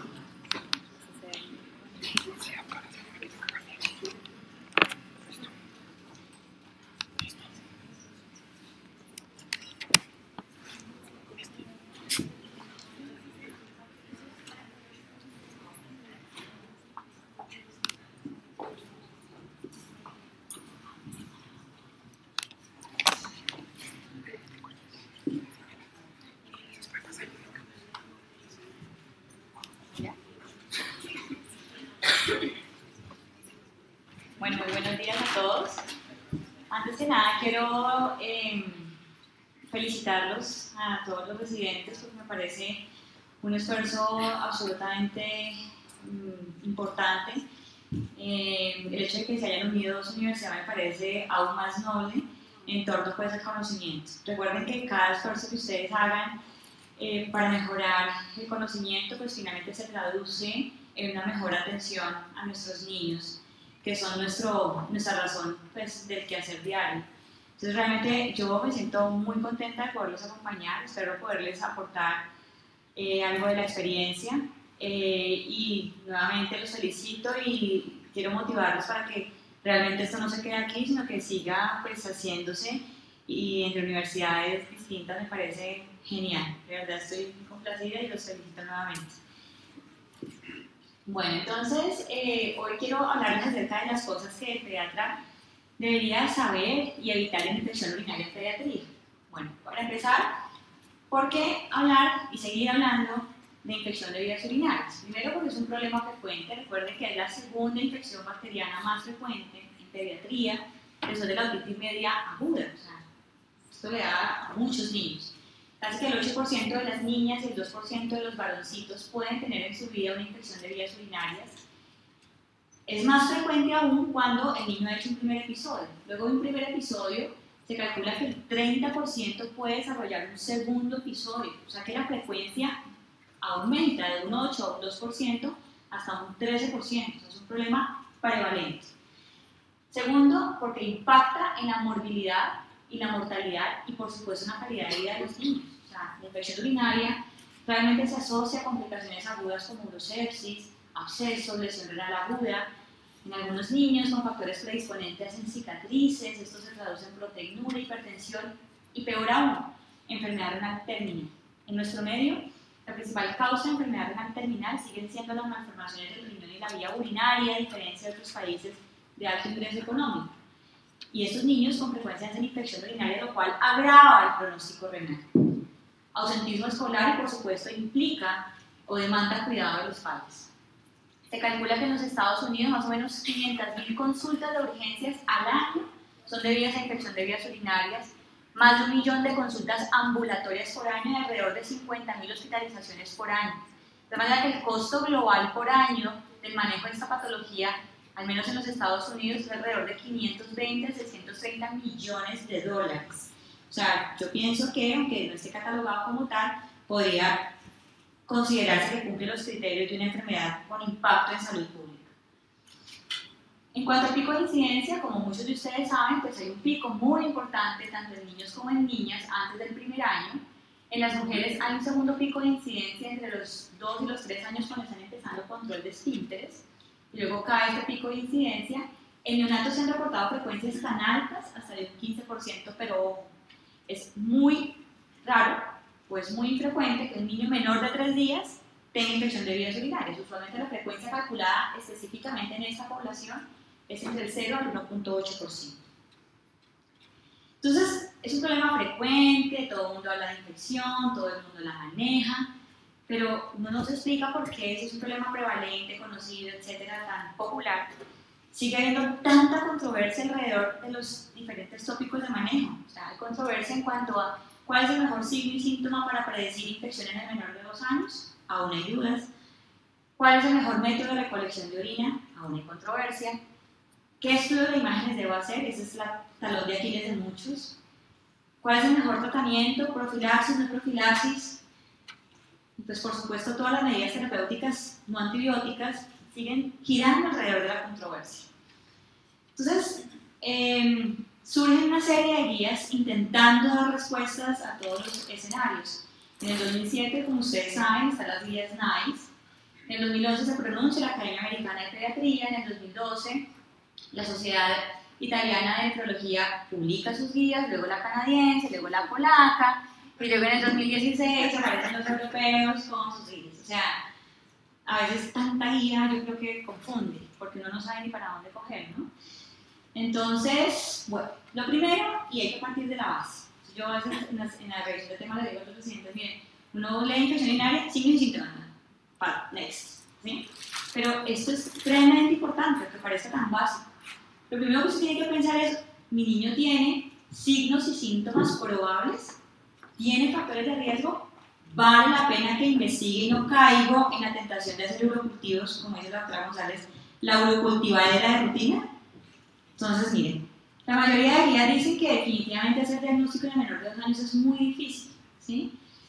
Esa es una revisión sistemática con estudios incluidos desde 1966 hasta el 2007 en niños menores de 5 años que contenía información de signos y síntomas de infección.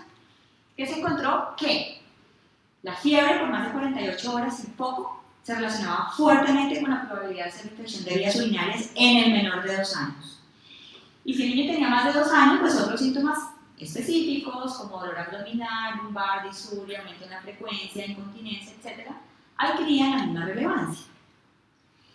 En el recién nacido, desastroso, o sea, ellos además de que pueden tener fiebre sin foco, pueden hacer cualquier cosa. O sea, el niño no quiere comer, está con taquipnea, tiene quejido, tiene letargia, se puso amarillo y no está dentro del tiempo, hizo diarrea, vómito o no me quiere crecer. Cualquier cosa puede ser infección urinaria en el recién nacido.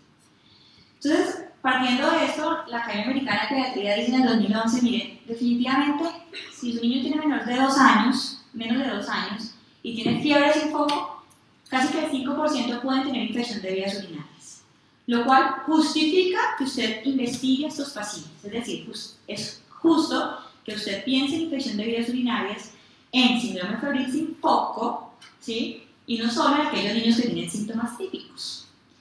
Segundo, factores de riesgo. Ok, tiene síntomas probables, vamos a los factores de riesgo. El menor de 12 meses, neonatos, por el tema del desarrollo incompleto de la inmunidad adaptativa, es varón y no está circuncidado, le confiere valor de riesgo, pues si es menor de 1 año, las niñas pequeñas, tremenda, cuando están en la época de control de esfínteres, o tiene estreñimiento o disfunción del tracto urinario inferior, clave, tiene alguna malformación conocida del riñón, tiene alguna malformación del cordón espinal, si ha infectado previamente o si es un adolescente tiene actividad sexual. Pues bien, si usted tiene factores de riesgo, síntomas típicos o síntomas atípicos en el menor de 2 años, o fiebre sin foco por más de 48 horas, la probabilidad es mayor al 2%. Por tanto, esto justifica la realización de estudios adicionales. ¿Qué es lo primero que usted debe evitar con base en esta premisa? Pues que si no hay síntomas ni factores de riesgo, la probabilidad es menor al 2%. Por favor, absténgase de investigar y evite evaluación de rutina. No, y lo digo de esta manera porque yo creo que ustedes lo sufren también en la consulta. No les llegan niños con 100.000 cultivos, todas son bacterias asintomáticas, irradiados, y esto es porque no se parte de la base. haga un análisis juicioso. Mi niño, ¿qué probabilidad tiene de hacer una infección de vías urinarias? Segundo punto es cómo recoge la muestra. Entonces, ustedes saben que la elección del método depende de qué tan invasivo es versus tasa de contaminación. Está en polos opuestos, porque entre más invasivo es, menos se contamina, entre menos se contamina, más invasivo, menos invasivo es. Entonces, definitivamente el niño con control de esfínteres, lo que dicen ese reguero de guías, es que el método de elección es la micción espontánea. ¿Okay? Entonces no tiene sentido que no le llegue a la consulta a una niña o un niño de 7 años con absoluto control de esfínteres, de que le pasaron una sonda, esa vez no estaba choqueado, no necesitaba antibiótico ya, para recoger la muestra de orina. O sea, en el mayor de 2 años, que es capaz de controlar esfínteres, que está estable, que está tranquilo, no está séptico, no está choqueado, etc., pues lo puede hacer por micción espontánea. La controversia está en el menor de 2 años. ¿Sí? Entonces, por un lado tenemos la función suprapúbica, todas las días la apoyan, ¿sí? Pero ¿por qué casi no se hace? Yo creo que he hecho una en mi vida, no he visto más, a pesar de que es la prueba de oro y que todas las guías la apoyan, ¿sí? Porque la tasa de éxito es mucho más baja en comparación con el cateterismo, ¿sí? Por eso probablemente es más inusual. El cateterismo tiene muy buena sensibilidad, muy buena especificidad, pero puede generar desconfort, dolor y puede resultar emocional y físicamente traumático si el niño no colabora. Pero la tasa de éxito de recoger esa muestra es mayor que la función suprapúbica. Nos vamos al otro lado de la balanza. Menos invasivos, más contaminación. Bolsa recolectora y mitad de la micción. Entonces la bolsa recolectora, fíjense, la tasa potencial de falsos positivos. O sea, casi que 2 de cada 3 cultivos recogidos por bolsa recolectora salen contaminados. ¿Sí? En tanto que el acecho, la contaminación es mucho menor, la sensibilidad es aceptable y la especificidad también. Entonces la bolsa prácticamente es un método que no nos gusta para hacer diagnóstico de infección urinaria, no nos gusta para rotular a un niño con el tema de infección urinaria. Ustedes no se imaginan todo lo que viene detrás de ese diagnóstico, entonces ojo con el tema de la bolsa. ¿Cuál es el tema o el problema con la micción al acecho? Pues el tiempo medio de recolección. No puede tardar hasta 1 hora esperando a que el niño haga chichi, ¿sí? Y entre más tiempo pasa, pues aumenta la tasa de contaminación, como se ve en este estudio. ¿Sí? Fue un estudio con 131 niños, la tasa de éxito fue del 64%, pero a los 60 minutos fíjense cómo aumentaba la probabilidad de contaminación. Entonces, por esa razón surgen técnicas como esta que se llama Quick Week, es un método para estimular la micción en el niño, se hace sobre todo en lactantes menores, me parece que no es invasivo, bonito. Una gasa húmeda dice que debe estar humedecida con una temperatura de aproximadamente 2 grados, no sé si es que con el termómetro bien. Bueno, total se le estimula la región suprapúbica, el niño orina y uno pues recoge la muestra. La tasa de éxito es alrededor del 50% en menores de 3 meses. Y aumenta si es un recién nacido, ¿sí? Tiempo medio de recolección de 1 a 5 minutos y las tasas de contaminación son mucho menores, me parece súper lindo, ¿no? Otros son más optimistas y plantean este método de estimulación. Yo no me imagino en urgencia, tratado de tener camellos, no llega la jefe. O sea, esto requiere un montón de gente. Entonces se requiere que 2 a 3 personas sostengan el lactante, se hace estimulación suprapúbica y lumbar simultáneamente. La tasa de éxito teóricamente es alrededor del 27, pero pues obvio esto requiere una cosa compleja. Bueno. Entonces, ¿qué dicen las guías? Aquí está la tabla. Entonces, NICE dice que el método de elección es la micción espontánea, pero dice que la bolsa es una alternativa y es la única. De ahí en adelante, los americanos y las guías canadienses, como estas guías son hechas para menores de 24 a 36 meses, en ellos los tiempos de recolección son altos y las tasas de contaminación mayores, pues ellos son fieles a la cateterización, ¿sí? Para hacer el diagnóstico. El resto de guías son hechos para todos los niños. Entonces ellos dicen que la micción espontánea es una muy buena elección, pero si usted quiere confirmar diagnóstico, pues indiscutiblemente puede hacer un cateterismo. Ojo, la bolsa solamente es un método de exclusión. Es decir, lo segundo que usted tiene que saber es que la bolsa solamente se reserva para el uroanálisis. Y como método de exclusión, es decir, si es negativa en una muestra fresca de orina, con un tiempo de recolección menos a 1 hora, ¿sí? O sea, solo en esa condición es puesto una bolsa. El examen es absolutamente normal en esas condiciones, es poco probable que tenga una infección de vías urinarias. Si es positiva, pues igual hay que confirmar. El cateterismo, la función, ojo, en niños muy enfermos. Si a mí me interesa empezar ya antibiótico, porque el niño está choqueado, etc., pues a ver, si no va a esperar a hacer quick, a ver si el niño orina, ¿sí? Pues hay que ponerle una sonda. Si el niño está hidratado, estable, controla esfínteres, pues no le pase sonda, espere a que haga chichi y recoja la orina en la mitad de la misión. Probablemente los métodos invasivos de cateterismo es el mejor, no porque supere en sensibilidad y especificidad la función suprapúbica, sino porque tiene mejores tasas de éxito. Entonces, uno va a la fija, ¿cierto? Y, ojo, lo más importante, no olvide cuándo no hacer. Función suprapúbica, si el niño está deshidratado, si no palpa la vejiga, si orinó 1 hora antes del procedimiento, si tiene sospecha o obstrucción intestinal o si hay lesiones en la piel. Cateterismo, sea de adherencias labiales, trauma pélvico, trauma de uretra, fimosis moderada severa o sangre en el meato uretral. Bueno, ¿cómo hago el diagnóstico? Todas las guías dicen que la definición de infección es piuria más un cultivo positivo. Entonces, el análisis es fundamental. Recuerden que el sustituto de la piuria en la tira es la esterasa leucocitaria. Recuerden que hay piuria estéril por condiciones inflamatorias no infecciosas como estas.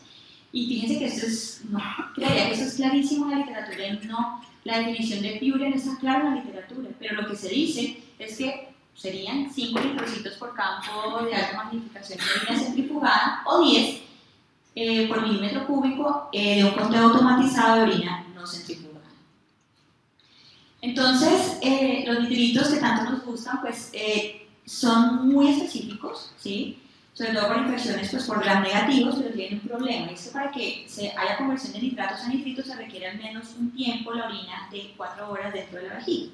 Y cada 4 hay unos lactantes, se la pasan orinando. Entonces, por esa razón la sensibilidad en pediatría, por lo que el vaciamiento es frecuente, es tan baja, ¿sí? Entonces, esa es la sensibilidad y especificidad global de cada uno de los parámetros del parcial de orina.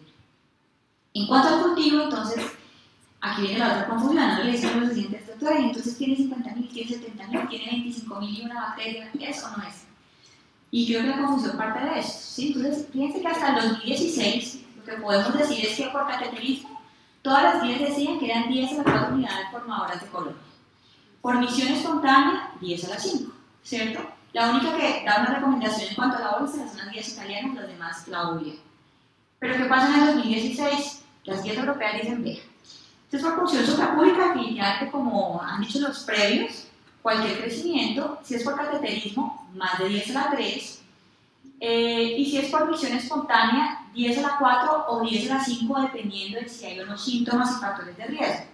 10 a la 4, si definitivamente hay síntomas y factores de riesgo, y 10 a la 5, si no. Entonces uno dice, bueno, ¿y ahora? Entonces, ¿qué es lo que se tiene que saber en este caso? Bueno, entonces, ¿esto por qué ocurrió? Pues definitivamente ocurrió porque resulta que cuando se estableció ese punto de corte de 10 a la 4 es porque se hizo una serie de estudios en mujeres, fue publicado hace 1956, mujeres que tenían síntomas de pilonefritis. Y se encontró que definitivamente tener más de 10 a la 4 unidades formadoras de colonias era sugestivo de pilonefritis. Y por eso fue que se empezó a coger este punto de corte. Pero hacia la última década surgen publicaciones, en pediatría específicamente, que nos han mostrado que cuando definitivamente hay un crecimiento mayor o de menor unidades formadoras de colonias, el niño también puede tener infección de vías urinarias, específicamente si son gérmenes no E. coli. ¿Por qué razón? Porque tienen menos respuesta inflamatoria. ¿Y cuál es el agravante? Que esos niños, a pesar de que son gérmenes no E. coli, con menos respuesta inflamatoria, tienen el mismo riesgo de cicatrices y reflujo que el resto de la población. Entonces, fíjense que no es para confundirnos, pero las guías europeas tienen en parte razón. Es decir, a mi juicio, si usted tiene un niño con síntomas sugestivos y factores de riesgo, pues no se vaya tan alto. Es mejor pecar por exceso que por defecto. ¿Okay? Entonces, lo tercero que ustedes deben saber es que, ojo, no me ignoren el uroanálisis. Un cultivo para que así le reporte un crecimiento bacteriano requiere alrededor de 48 a 72 horas. Más aún, pues un antibiograma. Y la definición está basada en el tema de la piuria. O sea, el uroanálisis es muy importante. Lo importante es saberlo interpretar. Entonces, si el examen es sugestivo, siempre hay que confirmar con cultivo. Si no es sugestivo, es absolutamente negativo, evalúe síntomas y factores de riesgo. Si el niño tiene síntomas y factores de riesgo pese a un examen normal, usted debería confirmar con cultivo. Si el niño definitivamente esto es normal y no tiene esto, pues la probabilidad es muy baja, ¿ok? Bueno, ¿cómo lo trato? Entonces, fíjense que la mayoría de guías dicen que en el menor de 3 meses, en niños en mal estado, con intolerancia en la vía oral, pues usted debería dar antibiótico-terapia endovenosa, pero la efectividad es la misma. ¿Sí? Si usted quiere manejar una piel, le va igual manejarlo con antibiótico IV versus oral. La eficacia es igual. La diferencia está en la posibilidad que usted tiene de garantizar la administración del antibiótico y el estado pues, general del niño. ¿Okay? Generalmente las guías dicen que no podría cambiar al cabo de 2 a 4 días siempre y cuando, a vía oral, siempre y cuando haya mejorado la condición del niño. Y el tiempo, miren, aquí no hay un consenso. ¿Sí? Lo que dicen las guías, la Academia Americana de Pediatría es que no hay suficiente evidencia que diga que es mejor dar entre 7 o 10 días versus 14 en pielonefritis. ¿Sí? Sin embargo, lo que usted tiene que tener claro es que lo que no puede hacer es dar menos de 7 días. Pero cualquiera de las dos opciones es válida. Y en infección BAM, pues lo que dicen la mayoría de guías, como se ve acá, es que uno puede dar entre 3 a 5 días de antibiótico. Entonces, lo cuarto que usted debe saber es escoger adecuadamente el tratamiento antibiótico en clínico. Por tal razón, usted debe guiarse de acuerdo al patrón de resistencia local. Yo siento que a nivel local faltan estudios, ¿sí? Traté de encontrar un estudio publicado, indexado, etc. Encontré un par de tesis de algunos residentes, pero creo que hace falta estudios, sobre todo en pediatría, en nuestro medio. Y fíjese si ese niño ha tenido infecciones previas, qué aislamientos ha tenido. Eso se le puede dar la pauta para saber qué antibiótico va a elegir. Y ojo, evalúe el estado general del niño, si tolera o no la vía oral, y esto es muy importante en nuestro medio. La dificultad que tenga ese niño de acceder a un servicio de salud si se complica. En ese caso, mejor ponga el antibiótico endovenoso independientemente de lo que digan las guías. Entonces, lo cuarto que usted debe evitar es, ojo, ante sospecha de pielonefritis, aunque algunos agentes se eliminan muy bien por la orina, no necesariamente alcanzan concentraciones sanguíneas adecuadas. Entonces, sería incorrecto, por ejemplo, tratar una pielo con nitrofurantoína, fosfomicina, etc. Ojo con eso. Y 2, en pielo, nunca da menos de 7 días. Si en adelante, pues puede hacer lo que considere. Bueno, imágenes, el talón de Aquiles. Entonces, yo creo que el dolor de cabeza de muchos. Entonces, mire, antes de pensar qué imagen debo hacer, siéntese a reflexionar y diga, bueno, ¿qué tanto va a irradiar este niño? ¿Qué infecciones asociadas le puedo generar con el procedimiento? ¿Qué tanto estrés y disconfort? Y el costo. Voy a hablar de la radiación, que es lo que más nos estresa a nosotros. La radiación, pues la dosis de la radiación básicamente se da en dosis efectiva y su unidad de medida es en milisievert. ¿Qué significa esto? Básicamente la cantidad de radiación recibida por todo el cuerpo y tiene en cuenta la sensibilidad o cuán sensible es un tejido a esa dosis X de radiación. ¿Sí? ¿Qué me permite a mí la dosis efectiva? Hablar del riesgo a futuro que tiene ese niño por haberse irradiado y compararlo con las fuentes naturales de radiación. En niños, generalmente ellos tienen más riesgo porque están en crecimiento, sus tejidos están haciendo mitosis todo el tiempo. Y 2, porque tienen más expectativa de vida. Si yo me irradio a los 70 años, 80, 90, pues bueno. Pero si me irradio y me empiezo a irradiar desde los 6 meses, la cosa es más compleja, ¿ok? En general, los niños con menos se irradian más, ¿ok? Entonces las dosis más efectivas son menores. ¿Qué les puse un ejemplo? Entonces, esa es una radiografía de tórax. Esa es la dosis efectiva en niños, 0.03, con menos irradian más comparado con el adulto. Y esto es lo que equivale a la radiación natural de fondo, a 10 días. Hay gente que dice que la mamografía es divina, no irradia. Fíjense, y puede variar más que una cistografía. La dosis efectiva en niños en milisievert 0.25 a 1. O sea que si hacemos la equivalencia, esto correspondería a 25 a 50 radiografías de tórax, o sea, 6 meses de radiación natural de fondo. Entonces, imagínense con esos niños a los que les hacen gamma y gamma y gamma para ver y ver la misma cicatriz. Entonces, ojo con eso, ¿ok? Bueno, entonces, ¿qué fue lo que aprendimos en imágenes? Entonces, lo que nos enseñaban a todos, desde chiquitos, es que el objetivo era que usted tiene que identificar CACUT, o sea, malformación de orina y la vía urinaria, reflujo y cicatrices, hasta que se demuestre lo contrario. ¿Por qué? Porque entre el 25 al 40 tienen una malformación, del 20 al 35 tienen reflujo y del 10 al 20 cicatrices. Esto muestra cualquiera. Pero ¿qué pasa? Hay controversia. Primero, porque se ha encontrado que el riesgo de reflujo con o sin infección de vías urinarias puede ser similar al resto de la población. Lo que pasa es que yo no me voy a un colegio y voy a hacer esto a todos los niños a ver quiénes tienen reflujo silente. O sea, se dice que la frecuencia de reflujo en la población general puede ser hasta del 30%. ¿sí? O sea que puede ser tan alta con o sin infección de vías urinarias. 2. Los reflujos de bajo grado, de moderado grado, generalmente resuelven de manera espontánea. Entonces, si mi reflujo me va a resolver espontáneamente en la medida en que el niño crezca y no lo voy a intervenir, ¿para qué lo diagnostico? Podría ser la pregunta que no se hace. Tercero, realmente, ¿cuál es la verdadera relación entre cicatriz, entre reflujo y cicatrices? ¿Es que todos los reflujos con cicatrices es más la infección o será que ese niño venía con una hipoplasia renal desde el útero, ¿sí? O unos riñones pues funcionalmente anormales y lo que yo estoy viendo ahorita en la gama es una patología embrionaria y no porque se me infectó una vez con un reflujo de bajo grado y tiene un estreñimiento de la Madonna, ¿sí? Entonces, todo esto ha hecho que definitivamente se controvierta ese paradigma que tenemos todos. Entonces surgen nuevamente europeos y americanos y unen en medio. Entonces, la Academia Americana de Pediatría dice, mire, aquí la solución es la siguiente. Si usted tiene un niño con infección febril, hágale cisto y eco. Y si es anormal, pues usted decide si le hace gamografía o no. Entonces, luego vienen los europeos, la Sociedad Europea de Radiología y dicen, no, como a ellos les gusta controvertir todo lo de los americanos, entonces ellos dicen, no vamos a ir de abajo para arriba, vamos a ir de arriba hacia abajo. Entonces, si un niño tiene infección urinaria febril, empiece con gamografía y o ecografía. ¿Por qué dicen y o? Porque es que ellos, el tamizaje neonatal es espectacular, o sea, ellos diagnostican cálculos todo el tiempo en el embarazo. Nosotros, pues, a duras penas, mamás hacen una ecografía prenatal. Entonces, aquí, para mí, a mi juicio, aquí no vale y o, o sea, y. Y si esto es anormal, hágale cisto, si es normal, no le haga cisto. Es decir, usted tiene que cambiar su mentalidad y dejar de buscar reflujo a buscar cicatrices. Eso nos dicen los europeos. Teóricamente, este algoritmo tenía una alta precisión para diagnosticar reflujos de alto grado, claro, claramente. De golpe se escapaban los de bajo grado, pero ¿qué pasa con los de bajo grado? Pueden resolver espontáneamente, entonces no les angustiaba tanto. Y si usted se va por este lado, nos dicen los europeos, usted le va a evitar casi que el 50% de esos niños una cistografía de rutina. Les aparecen estos muy pilosos y dicen, bueno, vamos a comparar realmente qué es lo que pasaría en una cohorte hipotética de 100.000 niños a los que le apliquemos el algoritmo de arriba hacia abajo versus de abajo hacia arriba. Ha sido sencillísimo, me parece impactante. Entonces, fíjense que cuando ellos compararon esa cohorte hipotética, encontraron que cuando uno hacía el primer algoritmo de abajo hacia arriba, esto costaba. Y el algoritmo de arriba hacia abajo costaba eso. O sea, era más caro hacer la mamografía de rutina.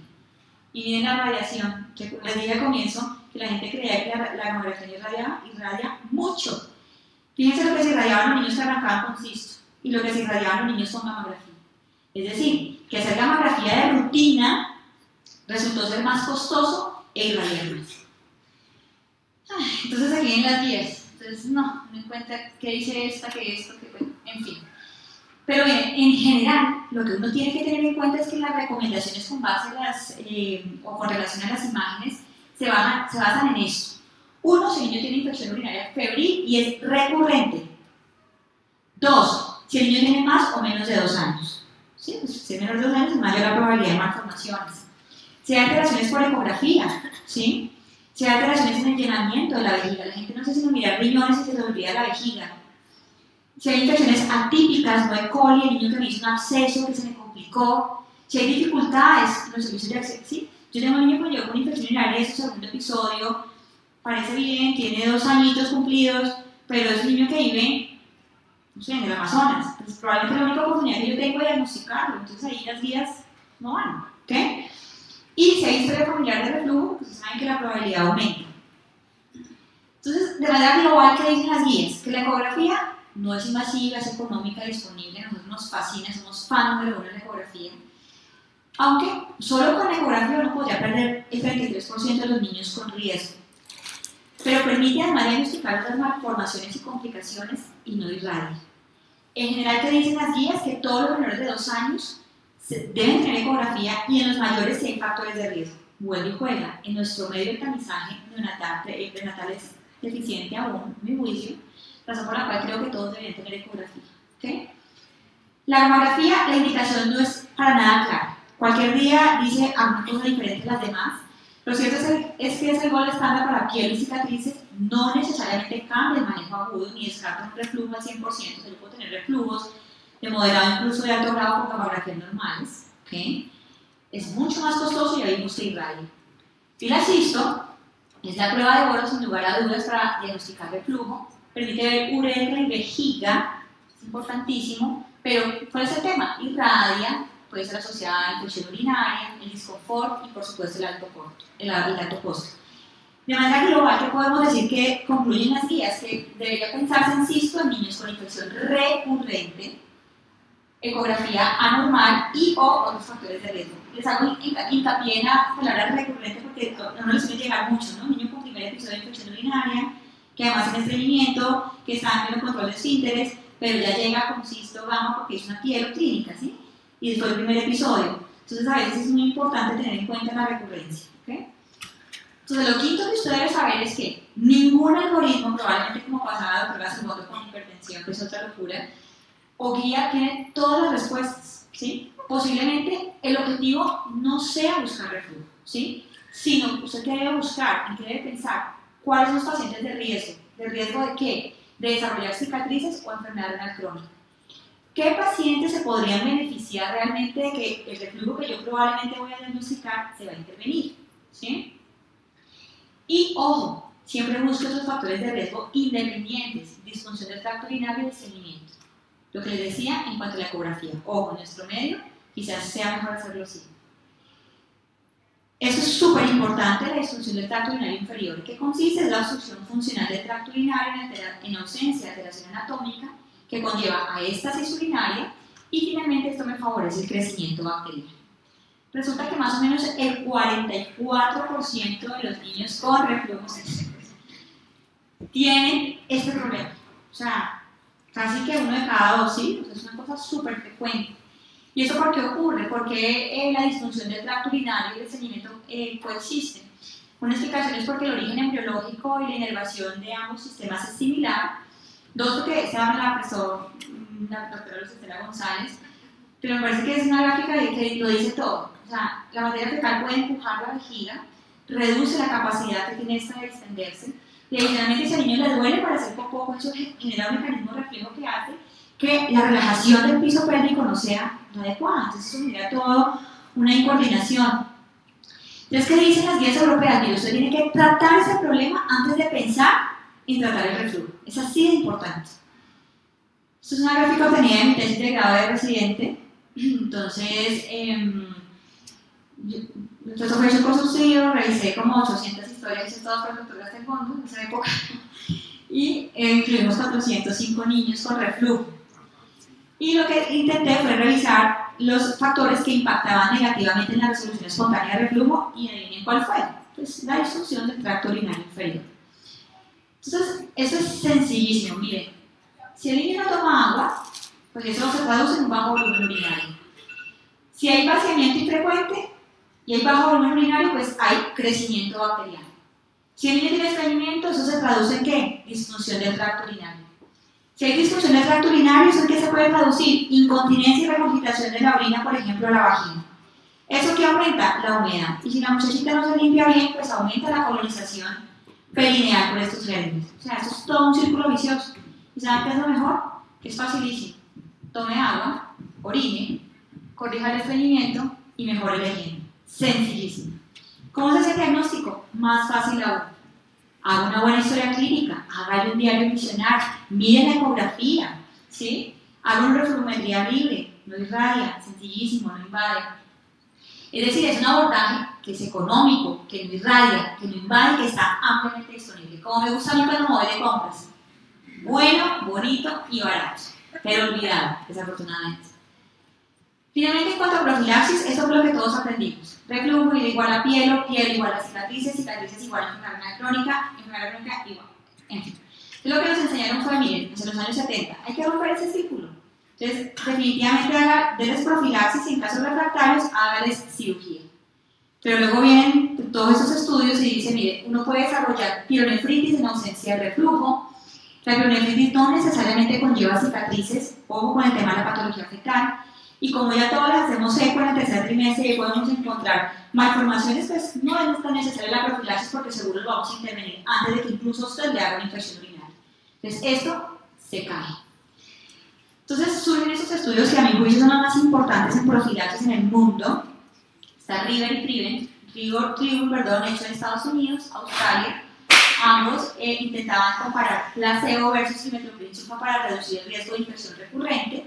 Se fue seguimiento a 2 años, a 12 meses. Aquí todos tenían reflujo, aquí no todos tenían reflujo, pero los dos encontraron que efectivamente se reducía la probabilidad de hacer infección urinaria recurrente. Pero Ribul falló en demostrar que había impacto en el desarrollo de cicatriz. Ok, le evitó una infección urinaria, pero si no me va a modificar las cicatrices, porque a mí lo que al final lo que me importa es que tenga riñón. ¿Sí? Entonces, esto controvierte mucho la profilaxis y esos son los 4 metaanálisis hechos hasta el año 2016. 3 fallaban en demostrar que la profilaxis era efectiva, 1 sí lo logró demostrar, pero esto sigue siendo muy controvertido. Entonces, de manera simple, el pediatra que tiene que saber, 1, que la efectividad, que aún hay interrogantes en cuanto a la profilaxis, debido a la efectividad que realmente tiene para prevenir cicatrices. 2, evalúe el riesgo-beneficio. El riesgo de que haya resistencia bacteriana y que me cambie toda la flora intestinal. Ahora con el tema de la microbiota, eso a uno le da más susto, porque ahora la microbiota está mala, pero uno le da de todo. Entonces es complicadísimo, ¿sí? El número de tratamientos necesarios para evitar una infección. ¿Cuántos tratamientos tengo que instaurar para que a un niño no le dé una nueva infección? ¿Y cuál es el mejor? Trimethoprim, hidrofurantoína, que es con los que se han hecho los estudios. Realmente no hay estudios a gran escala con antibióticos diferentes. ¿Y por cuánto tiempo? 2 meses, 3 meses, 4 años, 5 años. O sea que siempre, en este caso, sí definitivamente toca individualizar. Y podría ser apropiado el manejo de reflujo de bajo grado y el niño que claramente tiene recurrencia de su infección de vías urinarias. Todo el mundo le pregunta por el cranberry, sobre todo por el tema de las resistencias. Entonces, ¿qué es lo que se dice? Que el cranberry tiene unos componentes bioactivos, como las proantocianidinas, que se evitan la unión entre los glicosilfolípidos del urepitelio y las perfimbrias de la E. coli. Pero el tema con eso es que eso está muy bien in vitro, in vivo no se sabe realmente cómo actúa el cranberry porque tiene un peso molecular muy alto y teóricamente no se absorbe adecuadamente a través del intestino. Entonces lo que se cree es que lo que hace el cranberry es que modifica la colonización intestinal por gérmenes uropatógenos y de esa manera se coloniza menos la vejiga por ese tipo de gérmenes. Es la hipótesis. Por otra parte no se ha probado con otros gram negativos distintos a E. coli. Y la efectividad del cranberry depende definitivamente de la concentración del producto bioactivo. Y ahora surge esto. Entonces vienen todos los estudios, pero ese metaanálisis, por ejemplo, falló en demostrar que el cranberry fuera efectivo, sobre todo porque son estudios pequeños, heterogéneos, y la cantidad de productos bioactivos necesaria para evitar ese tema, digamos, para generar su efecto antimicrobiano, depende de la concentración, y uno se encuentra con esto. Entonces, doctora, se lo doy en o sea, todos tienen una concentración de productos bioactivos diferentes. Los productos artificiales que tanto les gusta a la mamá apenas tienen un 20% de contenido de jugo natural, o sea, no tocaría de toneladas de estos jugos con alto contenido en sodio que detestamos para que realmente tenga un efecto antimicrobiano. Entonces, eso es un problema terrible en cuanto al uso de cranberry. Sin embargo, es un elemento pues, que teóricamente no genera mayores efectos adversos, y yo pienso que en infección urinaria recurrente, bacteriurias, por ejemplo, cistitis recurrentes por gérmenes tipo E. coli, podría ser una opción eventualmente si está dentro de las opciones, digamos, dentro del bolsillo de los papás, porque además es costosísimo. Listo, muchas gracias.